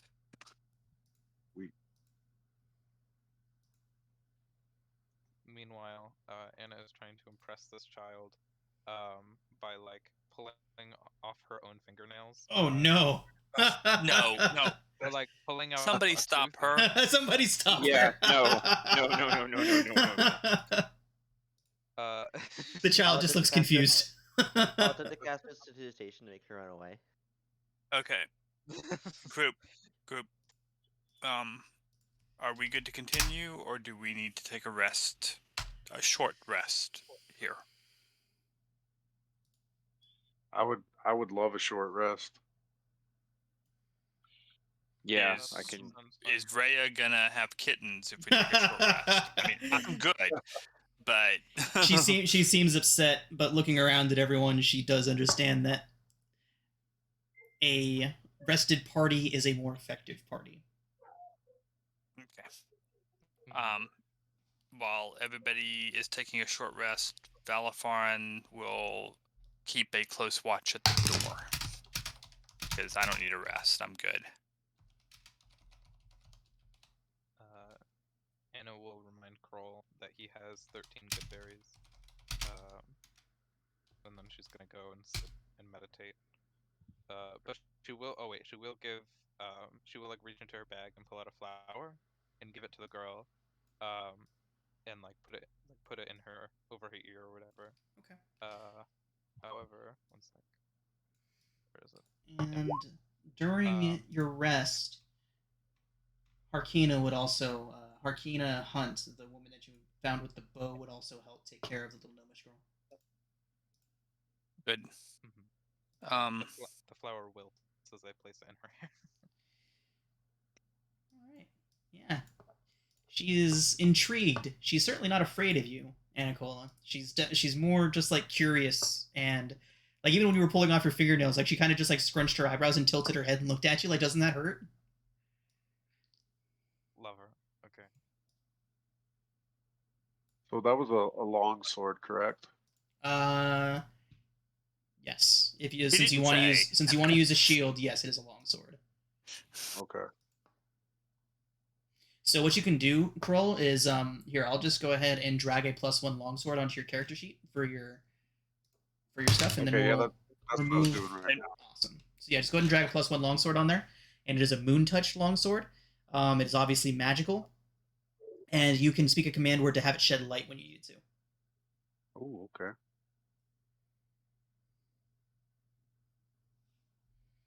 Okay. And those 2 damage types, it's just like your axe, one-handed or two-handed. Okay. So let's go ahead and take Iskaros off of there. And we'll give Iskaros to Rhea for the time being. This girl is turning out to be much better than Donkey Girl. Is it hot here? Cold? It's hot. I mean, it's not like It's hot. it's not like dangerously hot, at least not here. But I would call it I'd probably call it in the mid 90s, low 90s probably. You gave her a coat, yes? Oh. Just some fur to play no. with. No, so Valafon will come over and say, let me see that for a moment, and we'll play around with it, and it now is a cooling coat. A cooling coat. Interesting. So what exactly did you do? I use magical tinkering from my Nice. artificer. Nice. Could you link it? Sorry. Magical tinkering, where is it?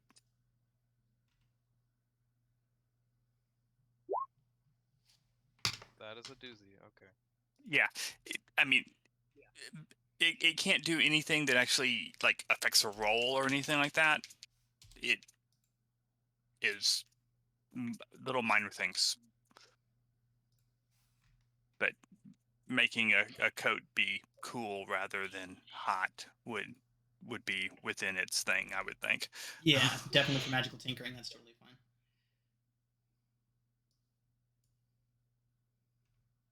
Okay. So Rhea now has Iskaros. Right. So everybody get their short rest. Let's go ahead and roll a d20. I rolled the last one. Okay. Kroll. Oh, that's Kroll's hit dice. I was like, Kroll's. Yeah. Sorry, I forgot You're to good. roll it. So Just keep go ahead and see a d20 hit the board. You do have good berries, by the way, Kroll. yeah. I'm sorry. No, You good. did tell me that. You're doing fine. Oh. I mean, using a hit die for short rest is good too. Anicola, El Toro falls out of the sky. You all die. Campaign over. So the one is noted. Oh. Next week, out of the abyss. That's really funny. That's actually really funny. My Rime of the Frost Maiden game is about to end, and they want to run out of the abyss. I say about to end. They've got like 10 sessions left, but it's been a long one, so that's pretty close to the end. I'd actually love to run Valafon and out of the abyss. Yeah. Yeah, I'm thinking that when I go to run out of the abyss, I'm just because I know the group real well, and I know that they probably wouldn't mind this too terribly, but I'm probably going to say no Underdark races, just to keep the fish out of water. Yeah. Feeling big for everyone. And like there's a lot of like information that gets revealed as big like wow moments that a denizen of the Underdark would know. So it kind of pulls those wow moments away from characters. What about person who's like racially native to the Underdark. But has never actually been there. Yeah, they were raised outside of it. See, that's cool. I'd be fine with that. Okay, so short Yeah. rest over. Short rest over. Did I need to attune to that longsword? Yes, but you would have been able to do so during your rest. Okay. And it's also cursed. This one you have to dance for. Ah, No, I'm joking. That'd be fucked. Who's longer? Oh, the Tressum needed to rest, apparently. That'd be messed up. Oh my god. Oh god. Okay, Rhea. Yep. We've got a bridge to get to. Oh, Right. could I have played? Oh wait, could I have played one of my flutes to see if anything happened? Sure. It would be the one that attracts local fauna. Local fauna. I want to see if there's anything nearby, like any kind of local Freaking harmless God. fauna that would show up. Okay. You want local fauna in I'll get the text real quick. Avernus. No, I just want to. It's local harmless fauna. Okay. Is there anything harmless here? Is this the pipes of the sewers you're using? No, one sec. I'm getting the words.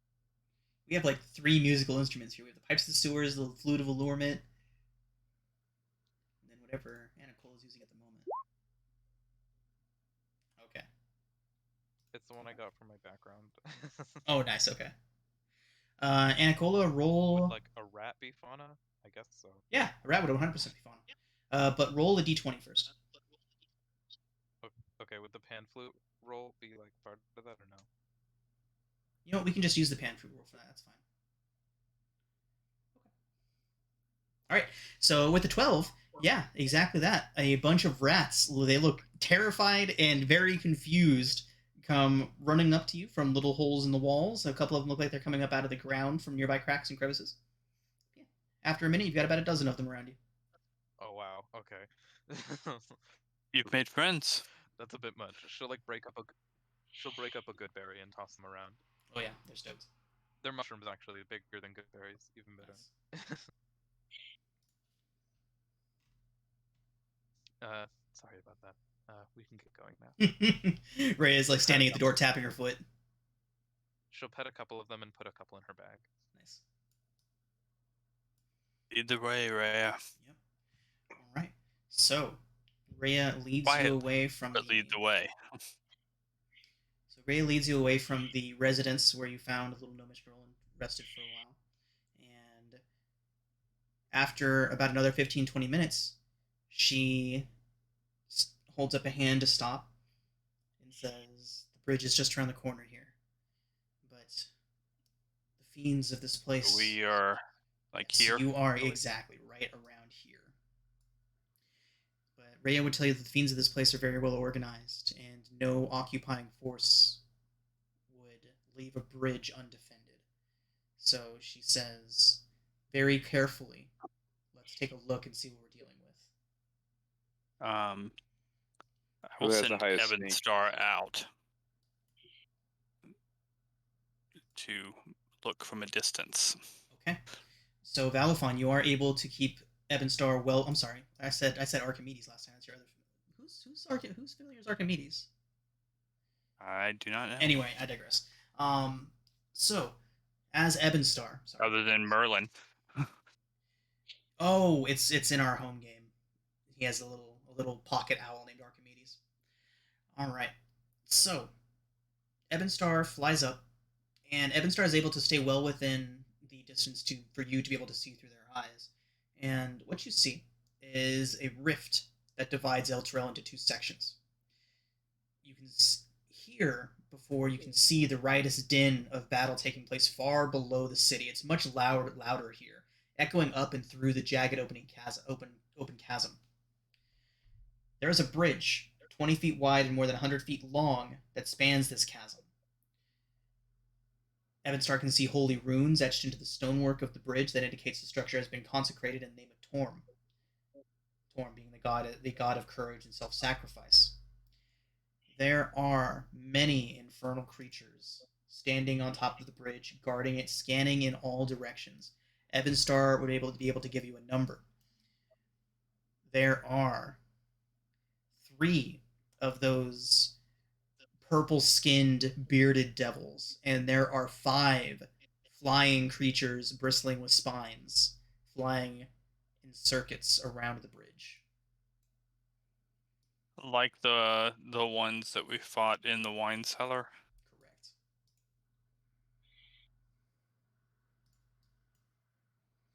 So, I am going to put you on the map. Your positions where you are standing on the map is not precisely where you would be. This is just a visual so that you can see what you're looking at. When you all are ready, you can position yourselves where you would like to be. But just one moment, and I will get you all onto the map.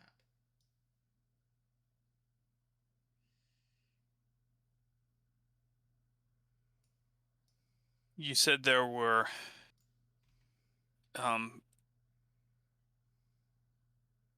ruins on the bridge. Yes, I will get you onto the map right now, and you can take a look.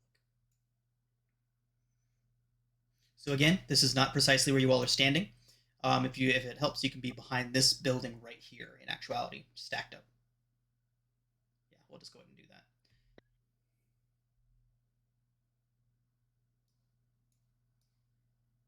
I could fly across, but I don't think that's a good idea. Probably not. Well, I could get behind them that way, but I'm not sure. Fearless leader Lulu. Oh no.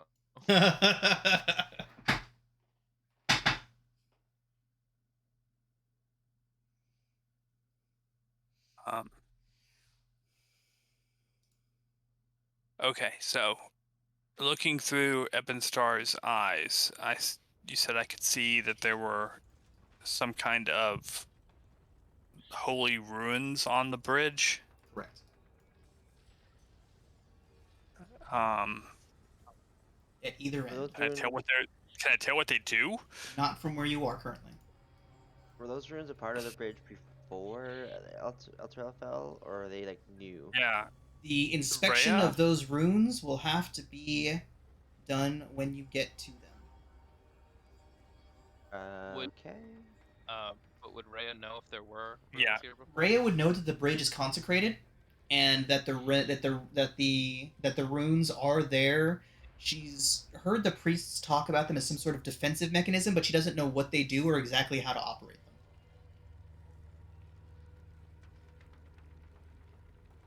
You said that they marked the bridge as consecrated to Torm. Do we have any followers of Torm here by any chance? No. That's a lot of crickets. Okay.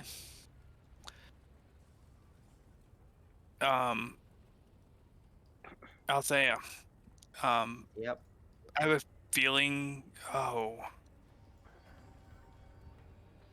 Yeah, those guys are all going to be, at the very least, resistant and probably immune to fire. And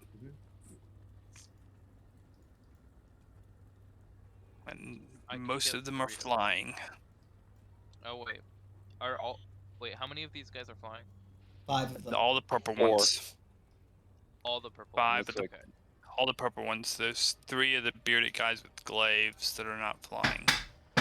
I can restrain 2 of the bearded ones.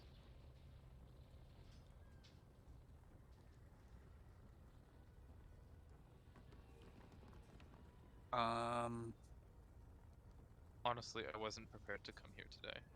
This is not. I don't have the best layout.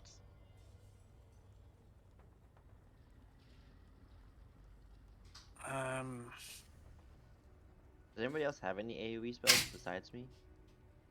Not yet. Not damage? anything of any significance. I have them, not on me. They're not. I have to take a nap. You don't have Call before I Lightning? can get them back. I do. No, because they're resistant to it. Yeah, sure, they are. You don't. You have Moonbeam? Not active. It's basically a cantrip and requires my action. Anacola, just for reference, during your research, you would have figured out that the demons are resistant to lightning, not devils. Hello? Yep. No, we can hear Okay. you. All right. Yeah, Layton has Call Lightning. I could have. I mean, You I said could- you I could said you said literally- there was lightning coming off of the what used to be the companion. Indeed, striking at irregular intervals throughout the city. Would this be considered stormy conditions? No, Yes, would it? it would not. Damn The it. lightning is very much not natural. It's coming from the sphere, from the solar Okay. incendiator. You Um, draw your Yeah, power but- from the solar incinerator. So Call could lightning literally- could be a good spell here. That's what I'm thinking. What I could do here is literally just go out there, lure them all to me, and then take the dodge action, and then as soon as they all come on me, you can have a held action on Call Lightning for that where as soon as I back away from them, you hit them all with a strike of lightning. But call lightning isn't a area effect. It's a each turn he can strike one of them with lightning. Right. Call Lightning is actually 3x3 that you can call down every turn. Stormcloud appears in the shape of a cylinder that is 10 feet tall with a 60-foot radius. Center on a point you can see within range directly above you. The spell fails if you can't see the point, yada yada. When you cast the spell, choose a point you can see under the cloud. A bolt of lightning flashes down from the cloud to that point. Each creature within 5 feet of that point. Yep. So Yeah, so they cluster. so they're- Yeah, so they're they're at that clustered, point, great. And then the whole Okay, we've fought these purple spine dudes before. They're ranged fighters. They're not going to close in. They won't get tight. I mean, they'll get close if we shoot range stuff at them. But Layden can definitely concentrate fire with called lightning on these three guys if they come in after our armored fighters. Either way, I see an opportunity to just kind of like dip out Yeah. of cover, hit them with shots, and then dip back behind cover right now, to be honest.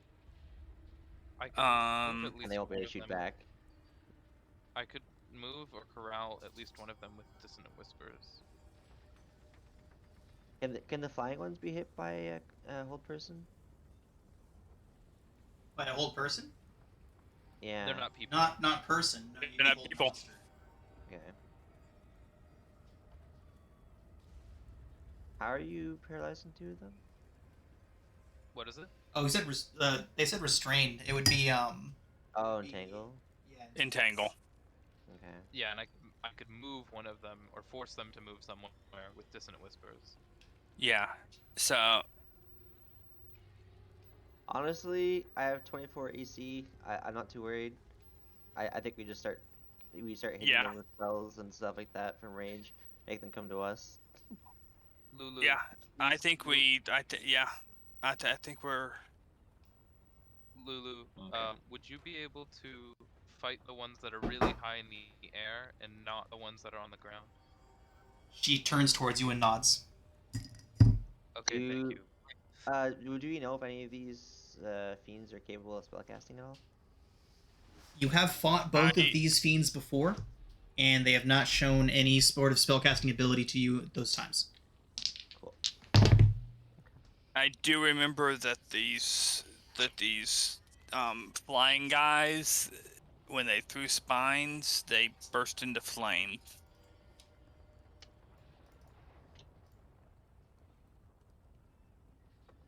Okay, I say we just go for this and Okay, where do you want Layden? I mean, you can start your call lightning and start hitting them with bolts right away. So yeah, you should cast Call Lightning immediately. Okay, And I'm gonna guide so like you. right now. and I would like to, basically as soon as I have the vision on one of these guys, let's check a range here. Yeah, this guy right here is, I'm gonna have a chill touch, boom, step out chill touch. I forgot to mention it, but comment. Would I during my short rest I would have used one of my wild shapes to summon my familiar. Could I do that Yeah. retroactively? Yep. Okay. So you want me to call lightning right now? When we're like all gonna go, you're gonna call lightning, and we're all gonna step out and start blasting these guys. Yeah, the Okay, idea is that we're gonna like synchronize the attack and just like hit them all at once. Yep. Since they don't Okay. know we're here. I'm ready when everybody else is ready. Same here. I was about to say, Well, Nicole, is your Tressum all the way up there? Wait. How could it like? Is this like in the roof? Like, could it, I want it to be underneath this? That's fine. door. Yeah, it can be. We'll call it in the exposed section of the attic area right there. Yeah, and I'm also going to wild shape and guide myself and cast Lele. I'm gonna cast protection from evil and good on myself.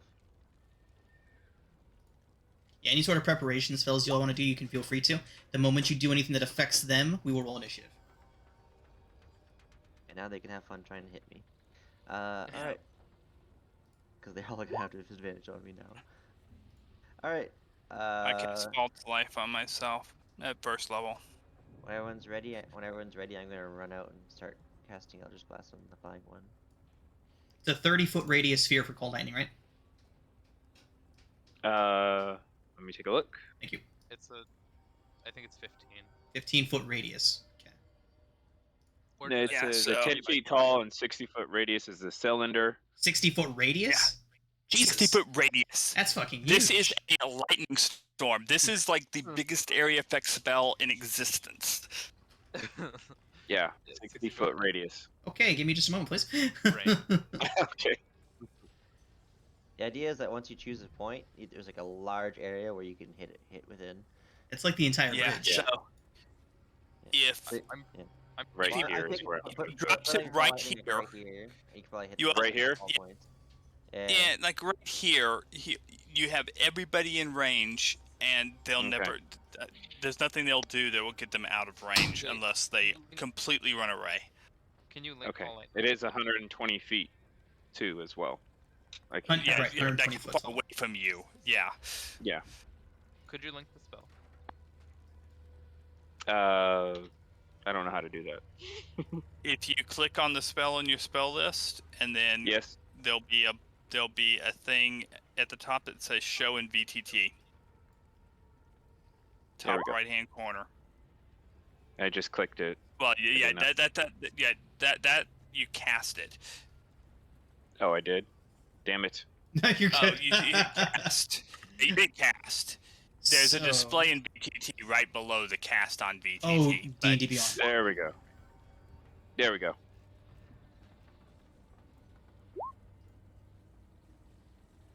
Laden Skullbreaker is now concentrating on Laden Skullbreaker. yeah, Okay, everyone. Are you initiating this attack? I believe Laden's Yeah. casting of Call Lightning is what will launch initiative. Yep. And if possible, would we all be able to get a surprise round as we hit them with attacks? They are actively looking around, watching for trouble, so there will be no surprise. yeah. There's no way we're gonna get surprised in these guys. They are literally sentries waiting for trouble to happen. All right. Okay. So, with that, they all begin looking up as this royal of storm clouds, black here in Avernus, begin not even just like gray or deep like normal storm clouds, but just jet black storm clouds begin forming above them and spreading out from that central point. Let's roll initiative. I think he would have moved that a little bit further to the Yeah, right. absolutely. Where are you? Just a little bit Yep. farther to the right, Yes, please. like that. Yep, that should be good. Excellent. You think so? Okay. A little further? Yeah. Okay, a little further to He's the gonna right. come toward us. What do you think about that? That should be good. Okay.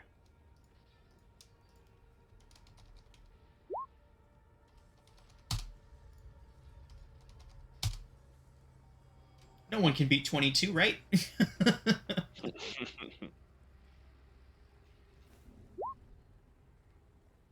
Oh, Nice. I get to use my guidance on my initiative because I don't have to give. Rhea has the axe right now. Yep. I'm giving Rhea guidance so that she can talk to the axe. Okay. I'm extending the map a little bit off to the right just for OBS's sake, so you all can use that area to move around into if you would like to. It's just going to be gray.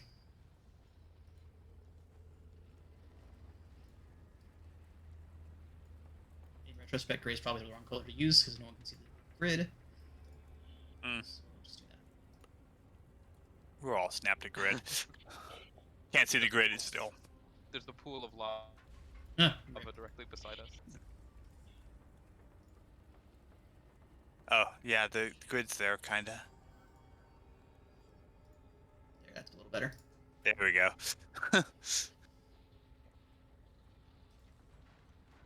Yeah, Roll20 doesn't have a good brown to use, unfortunately. Like, this is the closest brown they've got, and that's like, eh. Yeah, it's ick, but you Yeah. can see the grid. Okay. So, All right. as Call Lightning, so, Layden, do you get to do anything as you cast Call Lightning? Is anybody affected immediately? Yes, they get one cast of it right away. Yes, one cast right away. Nice. Which is when I casted it was 20 lightning damage. The And extra there's a is DC. funny. Yeah. And then a DC 14. Okay, where are you dropping it? This I guy's am in the air. dropping it. I'm gonna drop it on the snakehead guy closest to the party. Okay. Deck save result is a 15. Damn it. Sorry, he still takes half damage. All right, he takes half damage, so half of is this 28? Jeez, nice. That would be 20, so it'd be 10. 10. Right. Okay. So, as Does the he roll storm once cloud, and does the same damage every time, or is it roll every time? They have to I'm save trying- the DC every time you call it down. yeah, I think so. So every time you call it down, you re-roll the damage on it again, and you the DC 14 again. Okay. I'm fine with that. So we roll the damage on every cast every time you use it. Okay. Okay. So the first bolt of lightning strikes down and crashes right into this creature, and he almost goes sprawling, but looks up and points his glaive over towards where he can see Althea barely pointing out, and they are ready for combat. So. They don't see many of you yet. Although now that they know where they're looking, they can probably see a couple of you there.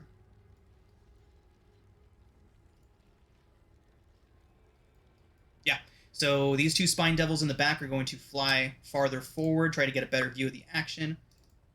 40 foot.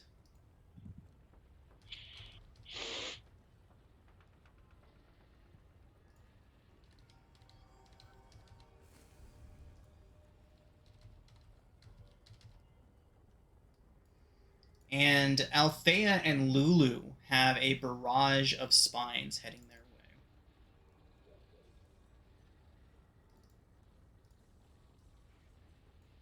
Althea still concentrating, or is she? Yes, I'm concentrating on protection, real, and good, so they all have disadvantage on me right now. They do. Ah. Wow, nice. Okay. Here we go. Althea, the first two coming for you. At disadvantage is a 6 and a 12. Those are certainly misses. Not even close. Yep, the two coming for Lulu. At disadvantage because Lulu's slightly out of range is an 11 and an 18 for Lulu. 18 just hits Lulu. Alright. So Lulu catches a little spine in her side and she lets out a very sad little noise. Almost like she was like offended by it more than damaged. Like, ah. Did she have How any much of cover? that is covered by her resistance? Let's find out. That's a good question. Yeah, I was gonna say, did she have any cover from the Spine Devils? Because of the wall. Not at the angle the Spine Devil is shooting at her from.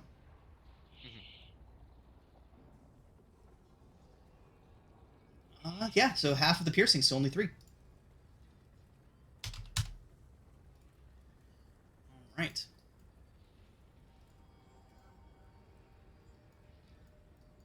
All right. Althea, there's another round coming at you with disadvantage, both because of the range and from your protection. It's a 6 and a 15. And then Rhea in the back there is going to get 1 round also at disadvantage because of the range. 13 and an 11, so those both miss. Althea. Alright, so I want to get as much attention as I can. So I'm just going to step right there. And I'm just going to be like, come at me if you dare. And I'm going to start blasting the nearest one to me. As I put my sword forward and bang bang. That's unfortunate. Indeed.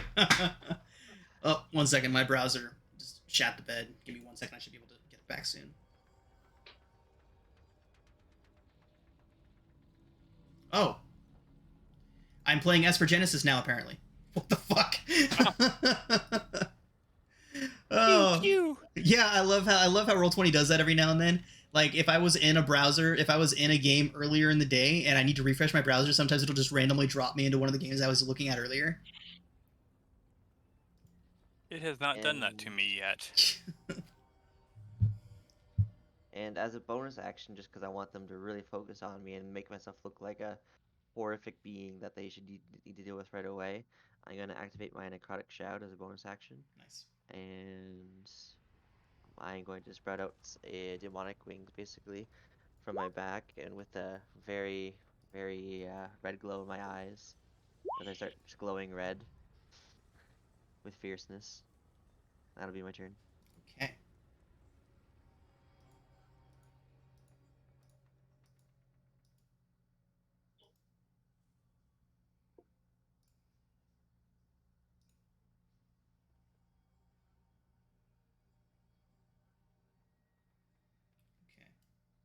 Hello? Alphon, you're up. Okay. So I will start with my bonus action, go into Blade Song. So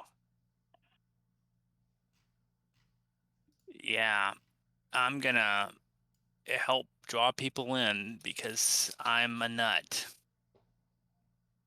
I'm Nice. gonna move to right there with my full 40 feet of movement. My Ebon Star will come with me. And then let me check the range.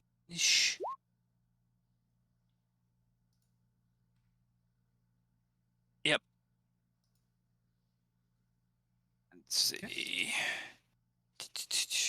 Sorry guys, this is very close on my range. Yep. So, I will be casting Fairy Fire. Nice. DC 15, and these 3 guys right here, this guy, and this guy are in the area of effect. Okay. What's the radius? I didn't mention It's a 20 foot, okay. I didn't 20 mention a foot cube. height, so we'll say that they are 20 feet up off the bridge. Same thing with all 5 of these guys are 20 feet up. Yeah, 20 foot cube. Okay. DC, please. 15. 15. Purple dot means they failed.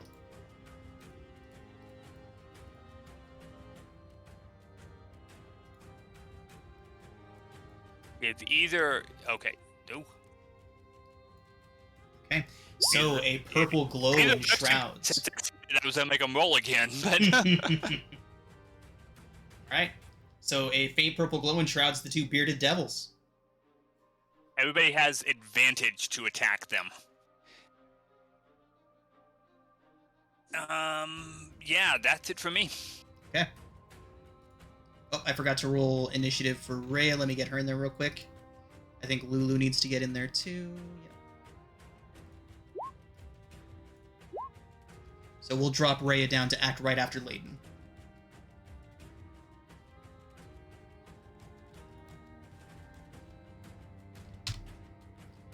Alrighty, Layden. Okay, so Layden is going to do call the lightning again, as in like for damage. Okay. And here's the damage. Ooh, nice. Okay, same one. No. Yeah, same one, same guy. Okay. Dex save result is 17. He still takes half the damage though. So is that 30? Is that 32? That's 11. It's 23, then Okay. have to be 11. What's the second instance there? Yeah, I That's it. have no It's for- idea. It's for Oh, if that's it. you're That's it. in stormy conditions. Okay, got it. Yeah. Okay. Question: did the way he just clicked on it use a spell slot? I know some of the APIs do that. Yeah, that is true. I don't know if he's using D&D Beyond, so I don't know if it does the same thing. Carl. Yeah, I'd have to look at his sheet to tell. Yeah, no, I didn't. When I clicked on it, the red thing didn't show up. Okay. Okay. Okay. Anything else from Layden?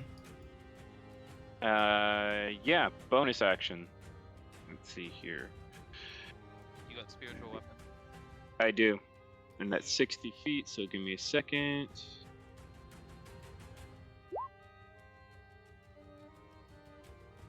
Oh, Layden, why does it say you failed your concentration?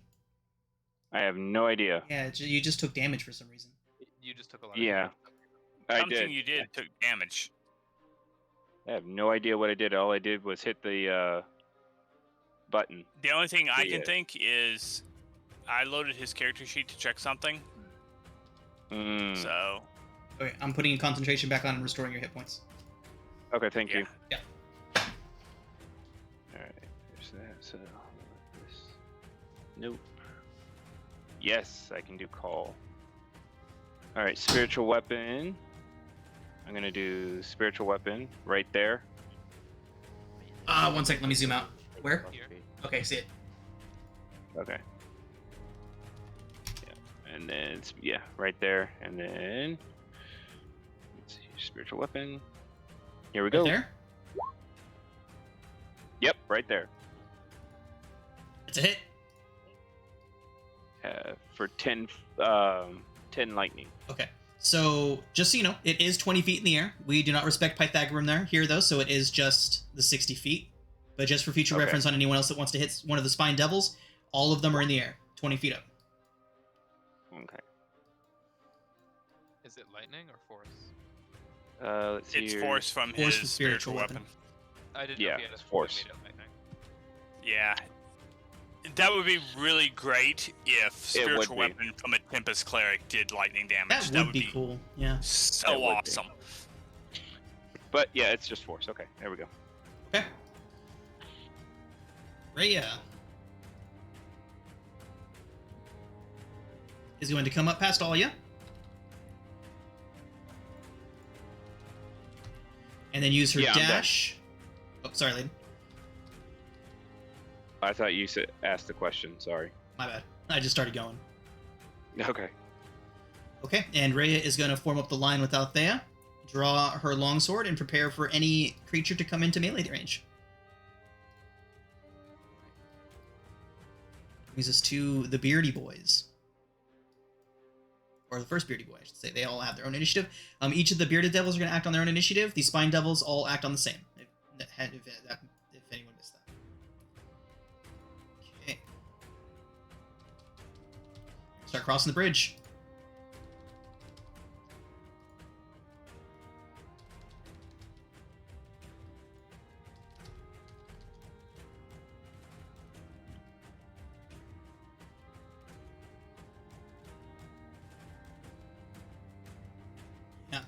I think all three of them are going to use their dash.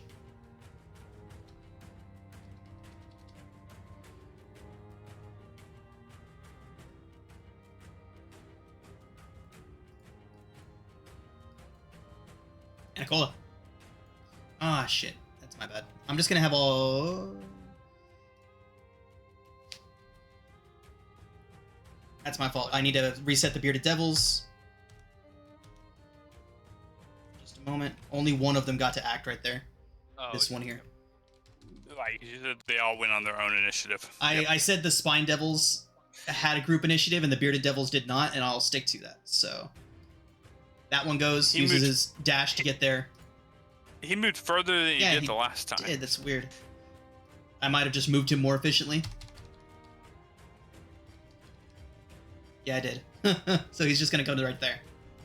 Okay. I just moved him more efficiently the second time. All right, Anacola, you're up.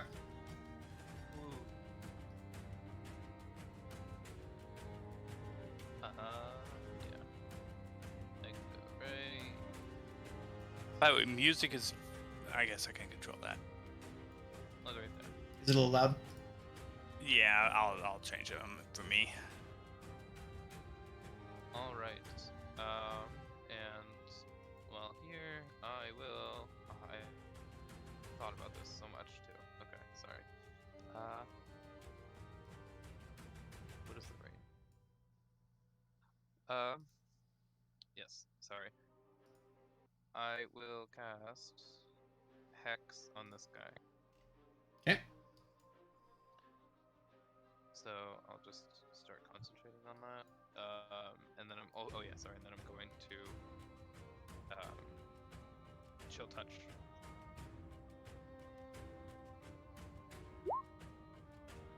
$16. 16 does hit. And the one in the front? Yes, this guy. Okay. There we go. So that's 11 necrotic. And that is my turn. Okay. Brings us to...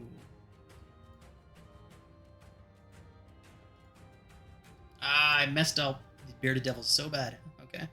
That's fine. Let's move this guy next. Brings us to Lulu. With her freaking insane movement speed. Pretty much go anywhere. Alright, and you all asked Lulu to engage the flying guns. So she is going to do as asked. Zoom! Right? Just a little sparkle elephant in the middle of hell. I really love the way they did that. Just like, she's a much needed thing because it can get really bleak down here. But like with little sparkle elephant, super optimistic sparkle elephant following you around everywhere, it's hard to get like consistent. It's like having a Care Bear with you. Right? Alright, so she's gonna dive up and headbutt this guy.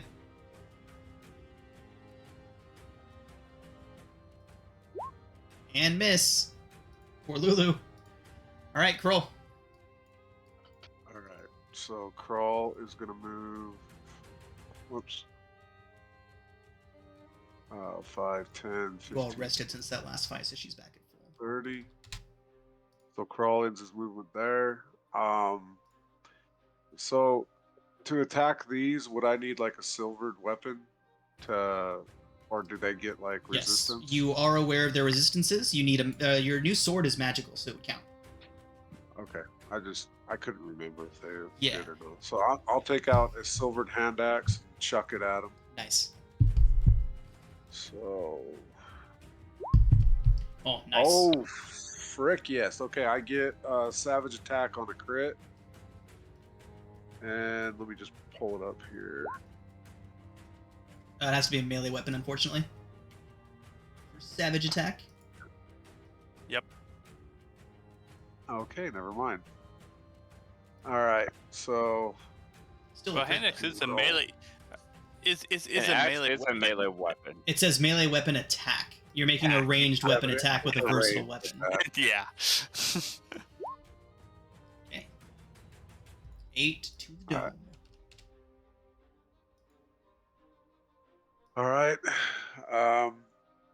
So can I take out a second and throw it another one? Yeah. Okay. What the Oh. fuck? Another crit. I'm making up for all that shit with this girl. Alright. 9.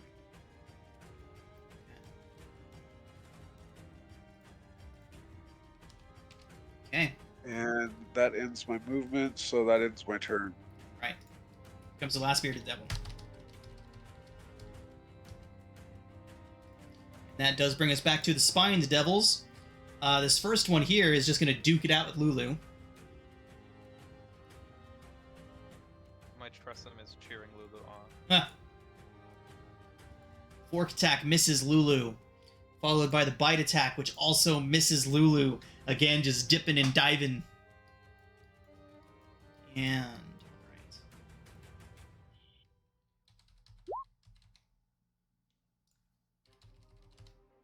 Ooh. All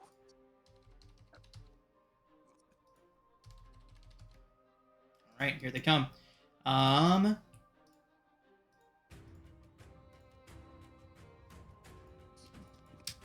Excuse me. Where is Layden? Back there.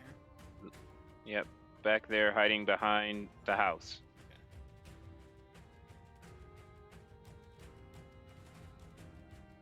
Okay. Unfortunately, they're not smart enough. Later, we'll get some smart devils, but not quite yet. All right. So this one's going to start taking some shots. It is going to first go for... They are smart enough to see someone not wearing armor. They are going to go for Anacola, this one here. I'm wearing armor. Yeah, but not plate. Right, not as... Anacola. My leathers aren't good enough for you. Not for him, nope. All right, so it is a 19 and a 9 to hit. That the first one hits. For 6 piercing and 6 fire. I mean, I look like I'm wearing probably the same armor that Anacola is, so...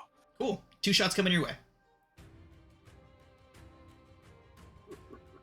Wait, sorry, what was that? It was 6 piercing and 6 fire on the 19 Anacola. Oh, 6 piercing. Okay. Cool. Great.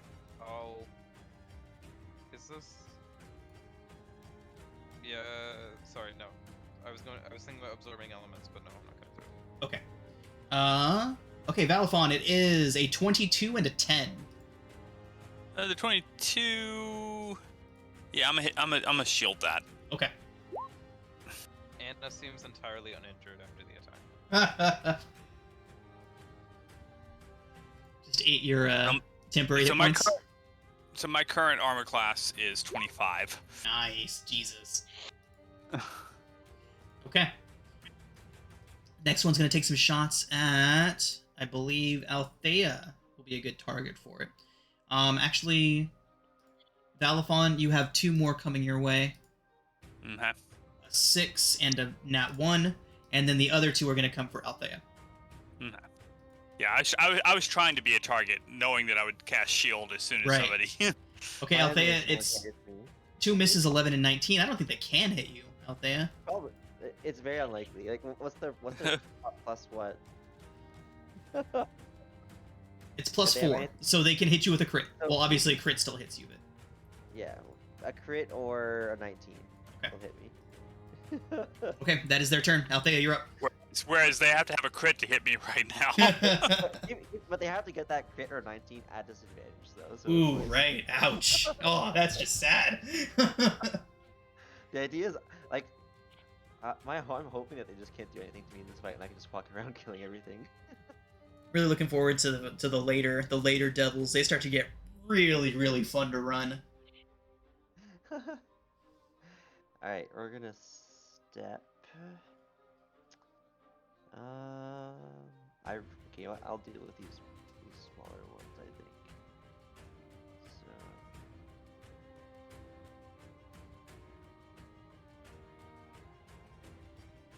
Yeah, we'll do it. I'll go right here, Oh, perfect. Thank you. and I'll just be like, alright, let's have some fun.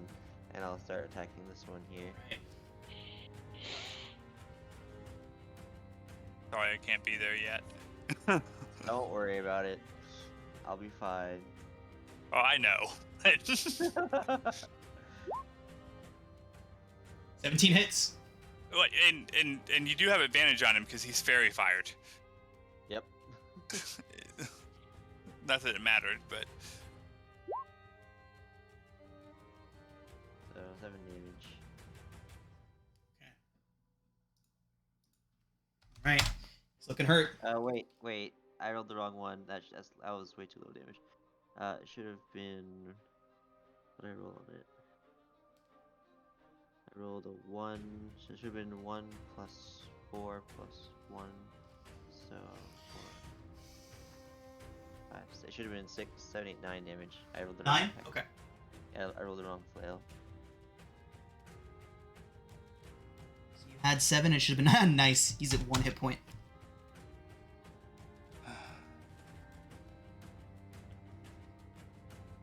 Darn it. That's it for me for now. Okay. Elephant.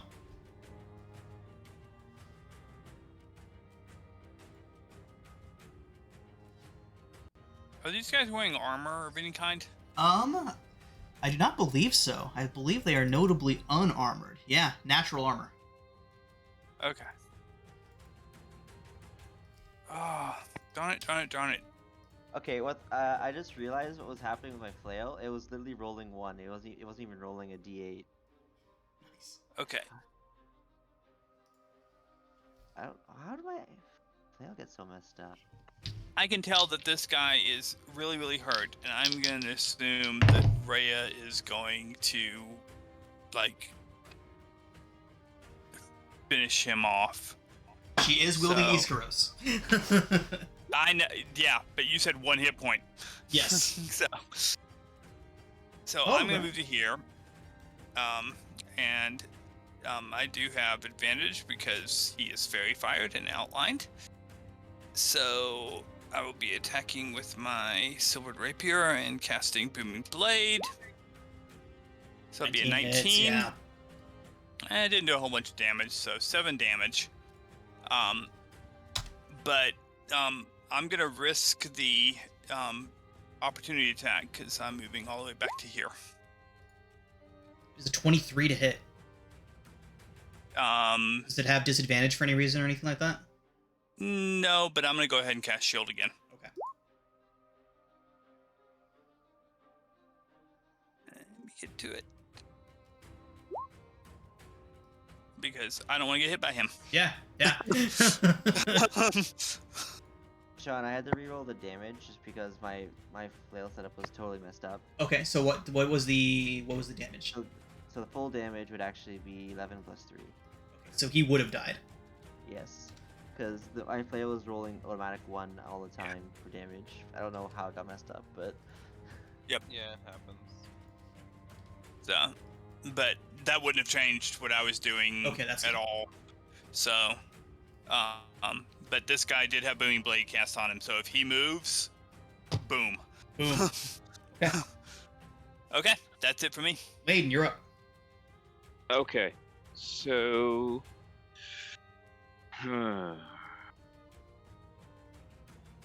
Yeah, I'm gonna do call lightning. I'm gonna call the lightning one more time. Oh, Let's see here. every time. Just doing the damage. Oh shit. Let's see if he can do anything. Which one? The one right behind Althea. Yeah, the one with the green circle. Dex save result is a 5. He takes 21 damage. Nice. Can he choose after he knows the result of the save to use his channel divinity? Yes, can I? Let's see the verbiage. Let's see here. Let me get the channel divinity up real quick.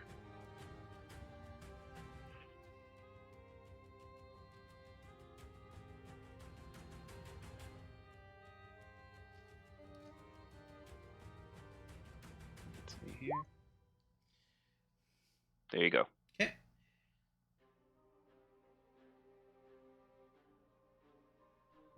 No, you need your specific one that is for Tempest Cleric. Okay, where would that be then? A little bit farther down on that same list. Okay, Yeah. there we go. I don't The one that have lets you do maximum damage with a lightning Oh attack. shit! What? Destructive Wrath. Yes, Destructive Wrath. Okay, so your question is that you want to see if you can wait for it to fail before you decide to use that. Right. That's correct. Okay. What's it called? Destructive It's called- Wrath. Yeah, Destructive Wrath. When It you would only- roll lightning or thunder damage, you can use your channel divinity to deal maximum damage. So, Yes. do you roll damage after or before they save? Before, I believe. Well, it was already rolled before here. Yeah, because Well, it's a just save, because- so you just do because roll of the damage.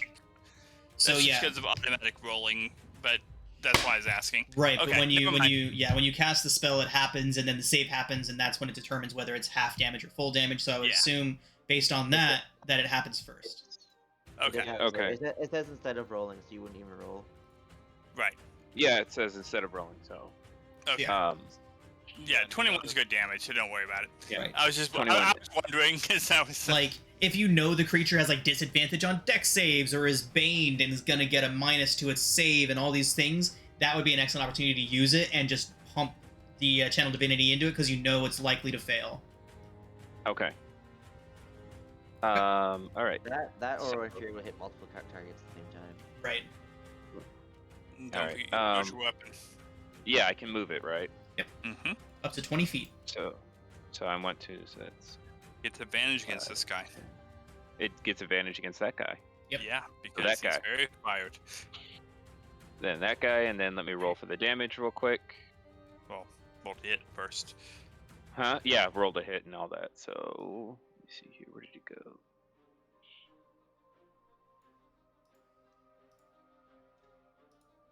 Wait, here we go. Does that hit? Yeah. Okay.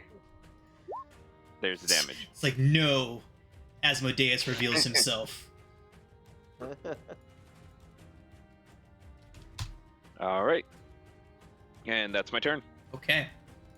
So Rhea is going to lift Iskaros up over her head, and she's going to shout, "This is Iskaros, greatest of axes, slayer of demons. All shall fall before him." And she is just going to charge at this demon right here, at this devil. We'll go ahead and make her performance check. Darn it! No? If you want to coordinate with her, she'll coordinate with you, Valifon. No, I would yell, "Don't attack that one!"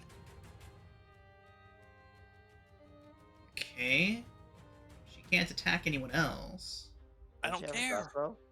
Yeah, she could take a shot at one of the ones in the air, but she just tried so hard to get Iskaros to like her. Alright. Did he like her? Did he like her? We're about to find out. Iskaros is pleased. Hell yeah. Oh, good. Shoot something with a crossbow. Alright, so she is then going to insult Iskaros by burying his axe head into the ground next to her. Just slam! You all hear a sigh from Iskaros. And heavy crossbow at the spine devil up there. Hard miss. Good stuff. Oh no. Alright. Althea. That's This the Rhea we know and love. this barbed devil is going to look around at everyone. And it is going to get to right here. Boom. Yep. Yes. 9. Good stuff. Actually, no. Shit. That was my bad. It is going to move to Only- right here. Well, still 9. Yeah, still 9. It technically didn't need to move, but I wanted to give you your booming blade because you earned it. And Yep. If it wanted to use its beard, it had to get close to somebody. So right. Yeah, you know, on that being the case, I think it would just come to right here, take the boom, and then glaive beard. 14, miss, and beard 9. Does a 9 hit Althea? No, I don't think it does. Anicola, you're up. Okay. Apicola time. Nice. Before Apicola, she's gonna reach into her bag and take out 3 magical stones, and then Apicola. Nice. And that's gonna be her turn.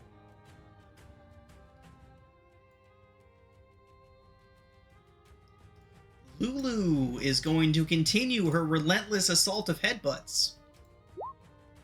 And I believe that's a hit. Yep. Good job, Slow going. Lulu. She's just up there like zipping around. She's like, pat, pat, pat. Lulu really needs flyby. She really does. Pearl, you're up. Her spellcasting is really where it's at. If you guys are nice to her, she gets her stuff back. Okay. I mean, with her AC, I mean, she's fine, but Right. Oh, I'm gonna move a bit as well. Sorry. Pearl can only get to there. He'll take out another silvered hand axe. He's got 4 of them. Nice. So he'll throw another one since he's not next to it. So The other one died right here, so you guys pick up your hand axes. where did it die? Right there. Right next to you. Oh, okay. I thought it was further down. Okay. and you have advantage against the one with the purple dot. So Okay. So I threw my hand axe at the one with the purple dot and got an 18, I guess. Nice. 18 hits for 5. Good stuff. Okay. And I will throw another one. What? That's your Crit. third crit in this combat. What the hell? Oh yeah, I guess silvered hand axes are my weapon. So there you go. all right, for 13. If I knew I was gonna crit like every other attack, I'd totally run hand axes.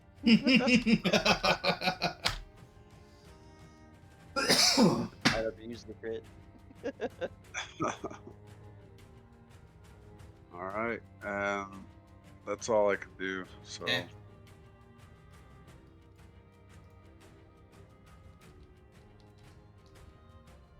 So, Come at me. yeah, they're coming at you.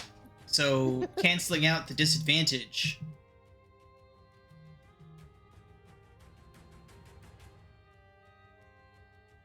We have a glaive. At advantage, Althea, 23. Or, sorry, at straight roll, 23. Straight roll 23. Yep, 23 and 17. I'm honestly impressed. I kind of just want to demoralize them really, really badly, so I'm gonna shield it. Oh, no! Never mind. Oh, no! He tried so hard! All right, the beard. As my AC literally becomes impossible for them to go. Right, it's a 22 with the beard. No. With your shield that still fails. Okay. I'll just look at them and just like laugh, like, is this all hell has to offer me? Ooh, careful where you say that. Shield. I'll take all their hits. Let's go. Right. Yeah, I think seeing that, I think they're all gonna. I think all 4 of these spine devils are gonna try to teach you a lesson. Probably fail at teaching that lesson, but Do it. Yes. yeah. I want to see all these fails. All right. So 8 spine attacks coming in. Only a crit hits you, right? Because their bonus is Right, plus only a 4, crit. so only a crit hits you. Okay, we're checking for crits. No advantage, straight rolls on all of them. Or is it disadvantage? Yeah. It'd be disadvantage on all of the Okay. Looking at that legendary double crit. Nope. So all of them focus on you out there, and all 4 of them just begin with all these little spines, and they all just bounce off of your shield and your armor. And Laugh. Lulu The is mind going laugh. to get Lulu a nat 1 and a 13, both of which miss Lulu handily. Althea, your turn. Let me show you how we do it. On the top side.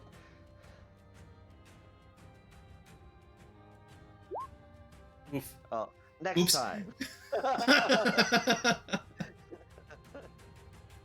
She was too busy basking in her glory. Well, yeah, that's it. Nice. Valipon, you're up. Yeah, Valathon will move to here, and will booming blade the guy for 12 damage. Okay.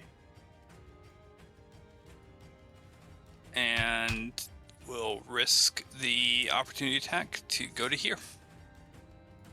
Opportunity attack result is glaive attack, a 12. Miss. Yep.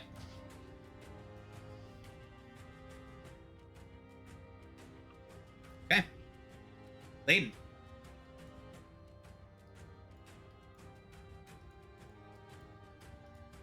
All right, can you all hear me? Yep. Yes. Okay, Gotcha. I'm going to do the lightning one more time On who? on the devil right behind Althea. Okay, so you're one to center the strike there. Yeah, right there. Okay. And then we will do this. Let's go. Dex save result is a 5. 20 lightning damage. Ooh, yeah, he's fried. And then I can move my spiritual weapon to the one right in front of her.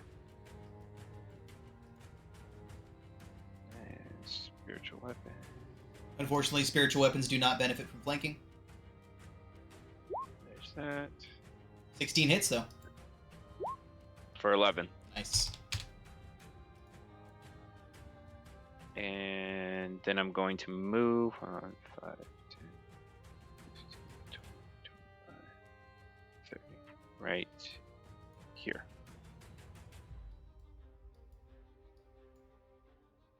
And that's my turn. Okay.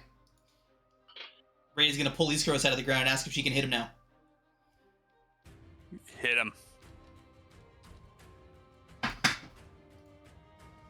So two-handed with Iskaros. Oh, I gotta reset her token actions.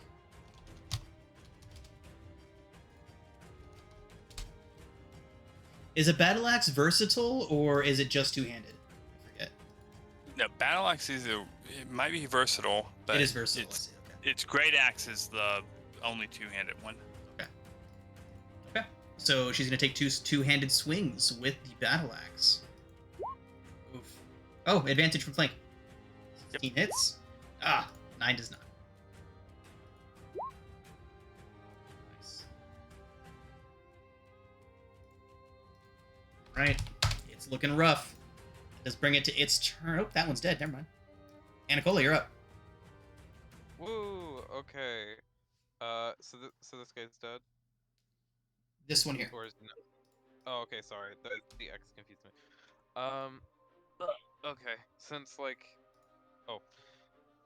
since it seems like the cool thing to do to beat this guy up, she'll move over here and move her hex over, and then start beating it up. Jesus, this guy. Or maybe we should diversify. Yeah, all the other ones are up in the air. Smash them, then we can.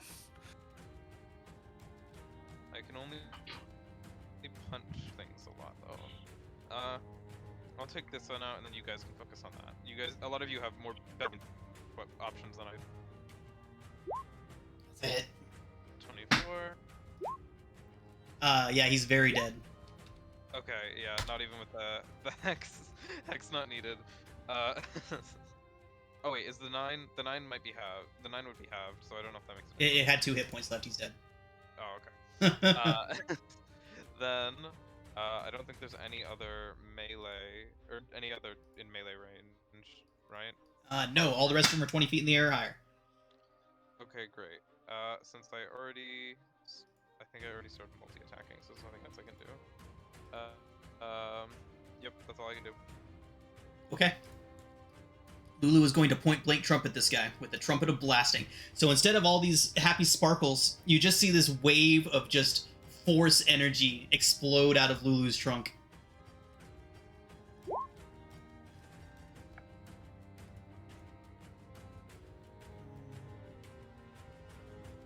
I need to turn that into an actual attack.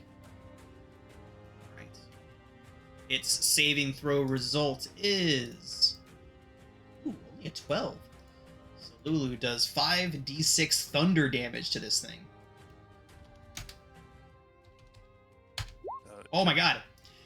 Wow. That's actually a really good roll. So you see Lulu dodge out of the range of this thing's fork attack, and just kind of look at it angrily, brows furrowed, takes a deep breath, and this thunderous boom just explodes out of Lulu. How such a huge sound comes out of something so small, you don't know, but the creature is literally just obliterated. It goes flying backwards, broken into a bunch of little pieces, and tumbling down into the chasm. My Tressum will just start meowing with a straight face, like expressionless. Nice. But Okay. Lulu turns back and gives like a nod. Kroll, you're up. All right. So can I just pick up all my hand axes? Yep. Like for a bonus action or something? We can say you can pick up one as a free action, all of them as a bonus action. All right, I'll use a bonus action to pick them up. 5, 10, 30. So I will throw at that one. Silvered hand axe. Another crit. What is... this is just All right. for Gross, honestly. Yes, it is. Yes, it is. Okay. All right. So. And I assume you attack. probably moved closer to that one because of range. I can throw it. Well, hold on. It's 5, 10, 15, 20, 25, 30 20. away. 2060. 2060. Oh, it's 20. Oh, okay. Right. So you'd have to throw it at like... Oh, I don't think any Alright. of them... Oh yeah, you'd have to just move. That's fine. So I would just move up there then. Which one are you shooting at? Same one. Got it. The one right there. All right. That's a hit. Ooh, close. All right. That takes him down. Sweet. All the bearded devils are dead. Anything else from you, Kroll? No. All right. Oh, by the way, Carl, just be careful not to attack anything over the chasm with your hand axes. Oh. Yeah, that's why I went, but for that one in the corner. All right. I think after seeing what just happened with Althea, I think they're going to focus fire on the ape now, since they feel like they can actually do something against it. So, Apicola, you'll have 4 spines coming your way, and then the other 2 will go for, we'll say, Rhea. Apicola, it is a 19, a nat 1, a 19, and a... What the fuck? 19, nat 1, 19, nat 1. So the total damage from the 2 19s is 7 piercing and 7 fire total. Oh, okay. So 7 piercing, 7 fire, 14 damage. Okay. And the 2 going at Rhea, it's 20 and a 6. The 20 does 4 piercing and 4 fire to Rhea. That's their turn. Althea, you're up. So disappointed that they didn't do another round at her. She just kind of looks at them with like bright red eyes and starts like walking towards them triumphantly, like, "Come on, I thought you were gonna teach me a lesson." As she points her sword at them, "Maybe this will teach you better." And starts blasting them while laughing. I love the battle lust from Althea. It's great. Yep. It's a hit. Which one are you shooting at? We'll start with this one here. Okay. Anything else? Nope. Balafon. Taunting them. Valafon will shout an infernal at them. "Lie, you fools!" And Make an intimidation Will. check, Balafon. yeah.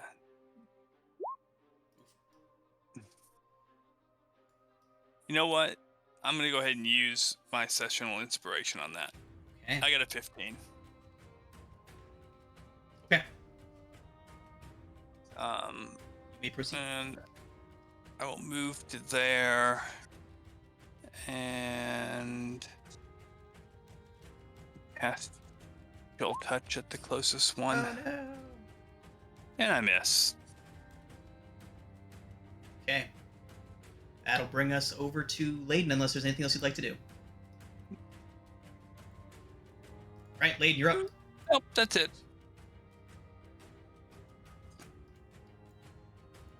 Call some more lightning.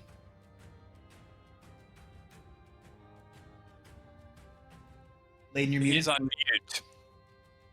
Can I hit them in the air? Yeah. Oh yeah. Okay, well then I'm gonna do the call lightning. Give me a second here. Where'd you go? So either that guy or that guy. Two options. There we go. Nice. Okay. And gonna go for the one diagonal from Althea. This one. Okay. Yep. And saving throw result. Saving throw result is a 4. It fails, and that does murder the hell out of it. Yeah. Okay. Anything else from Layden? Is your spiritual weapon still out? I think Anacola is just on top of it. Yeah. Yeah. So you could, in theory, get to this either of them. I'm good for right now. No, spiritual weapon. Go Yeah. fly up and Yeah, whack definitely it. want to Okay. hit it with your spiritual weapon, just because you can. I will get to the other one then, the one closest. Yep, that one. And give me a second. Spiritual weapon. There we go. Miss. All right.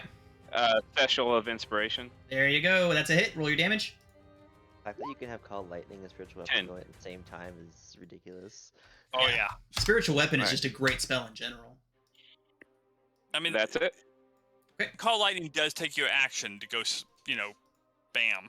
Yeah. So, It's huge damage, though. what though? He's Yeah, it's consistently just- doing 20 damage plus every turn with it. And with a ridiculous range, with the capability of potentially hitting more than one target as well. oh yeah. It's a great combo. But there's so many places you can't cast it. Yes, that's the downside of it, right? It has to have a downside, because otherwise I wouldn't be vying for the spell. Because it's way too good. Nice. Ooh. Go Rhea. Christmas crit. Right. And 9 is just enough to take that one out. All right, one left. Anacola. Oh, nice. Okay. I shift my hex to it and I throw a rock at it. Nice. Ooh, does a 15 hit? 15 hits. Nice. Let's go. Okay, 7. Wait. Oh, 5 more is just enough, Anacola. Yeah, Jeez. she's like angry because she's barely been able to like really do anything this combat. So she reaches down to one of the rocks she placed on the ground and fucking chucks it. Right. Blasting its head off. Okay. So, Anacola, as your stone blasts that last spine devil out of the sky, the space that it currently occupied frees up your vision to see past it several hundred yards off in the distance, where you can see something riding across the deep red sky. It appears to be a rider, fully armored, riding a flaming steed. Seems to be circling around the city. You hear it neigh, and Lulu looks over and she says, "Oh, that's not good." Ooh. And we'll go ahead and call it a session right there. A challenge?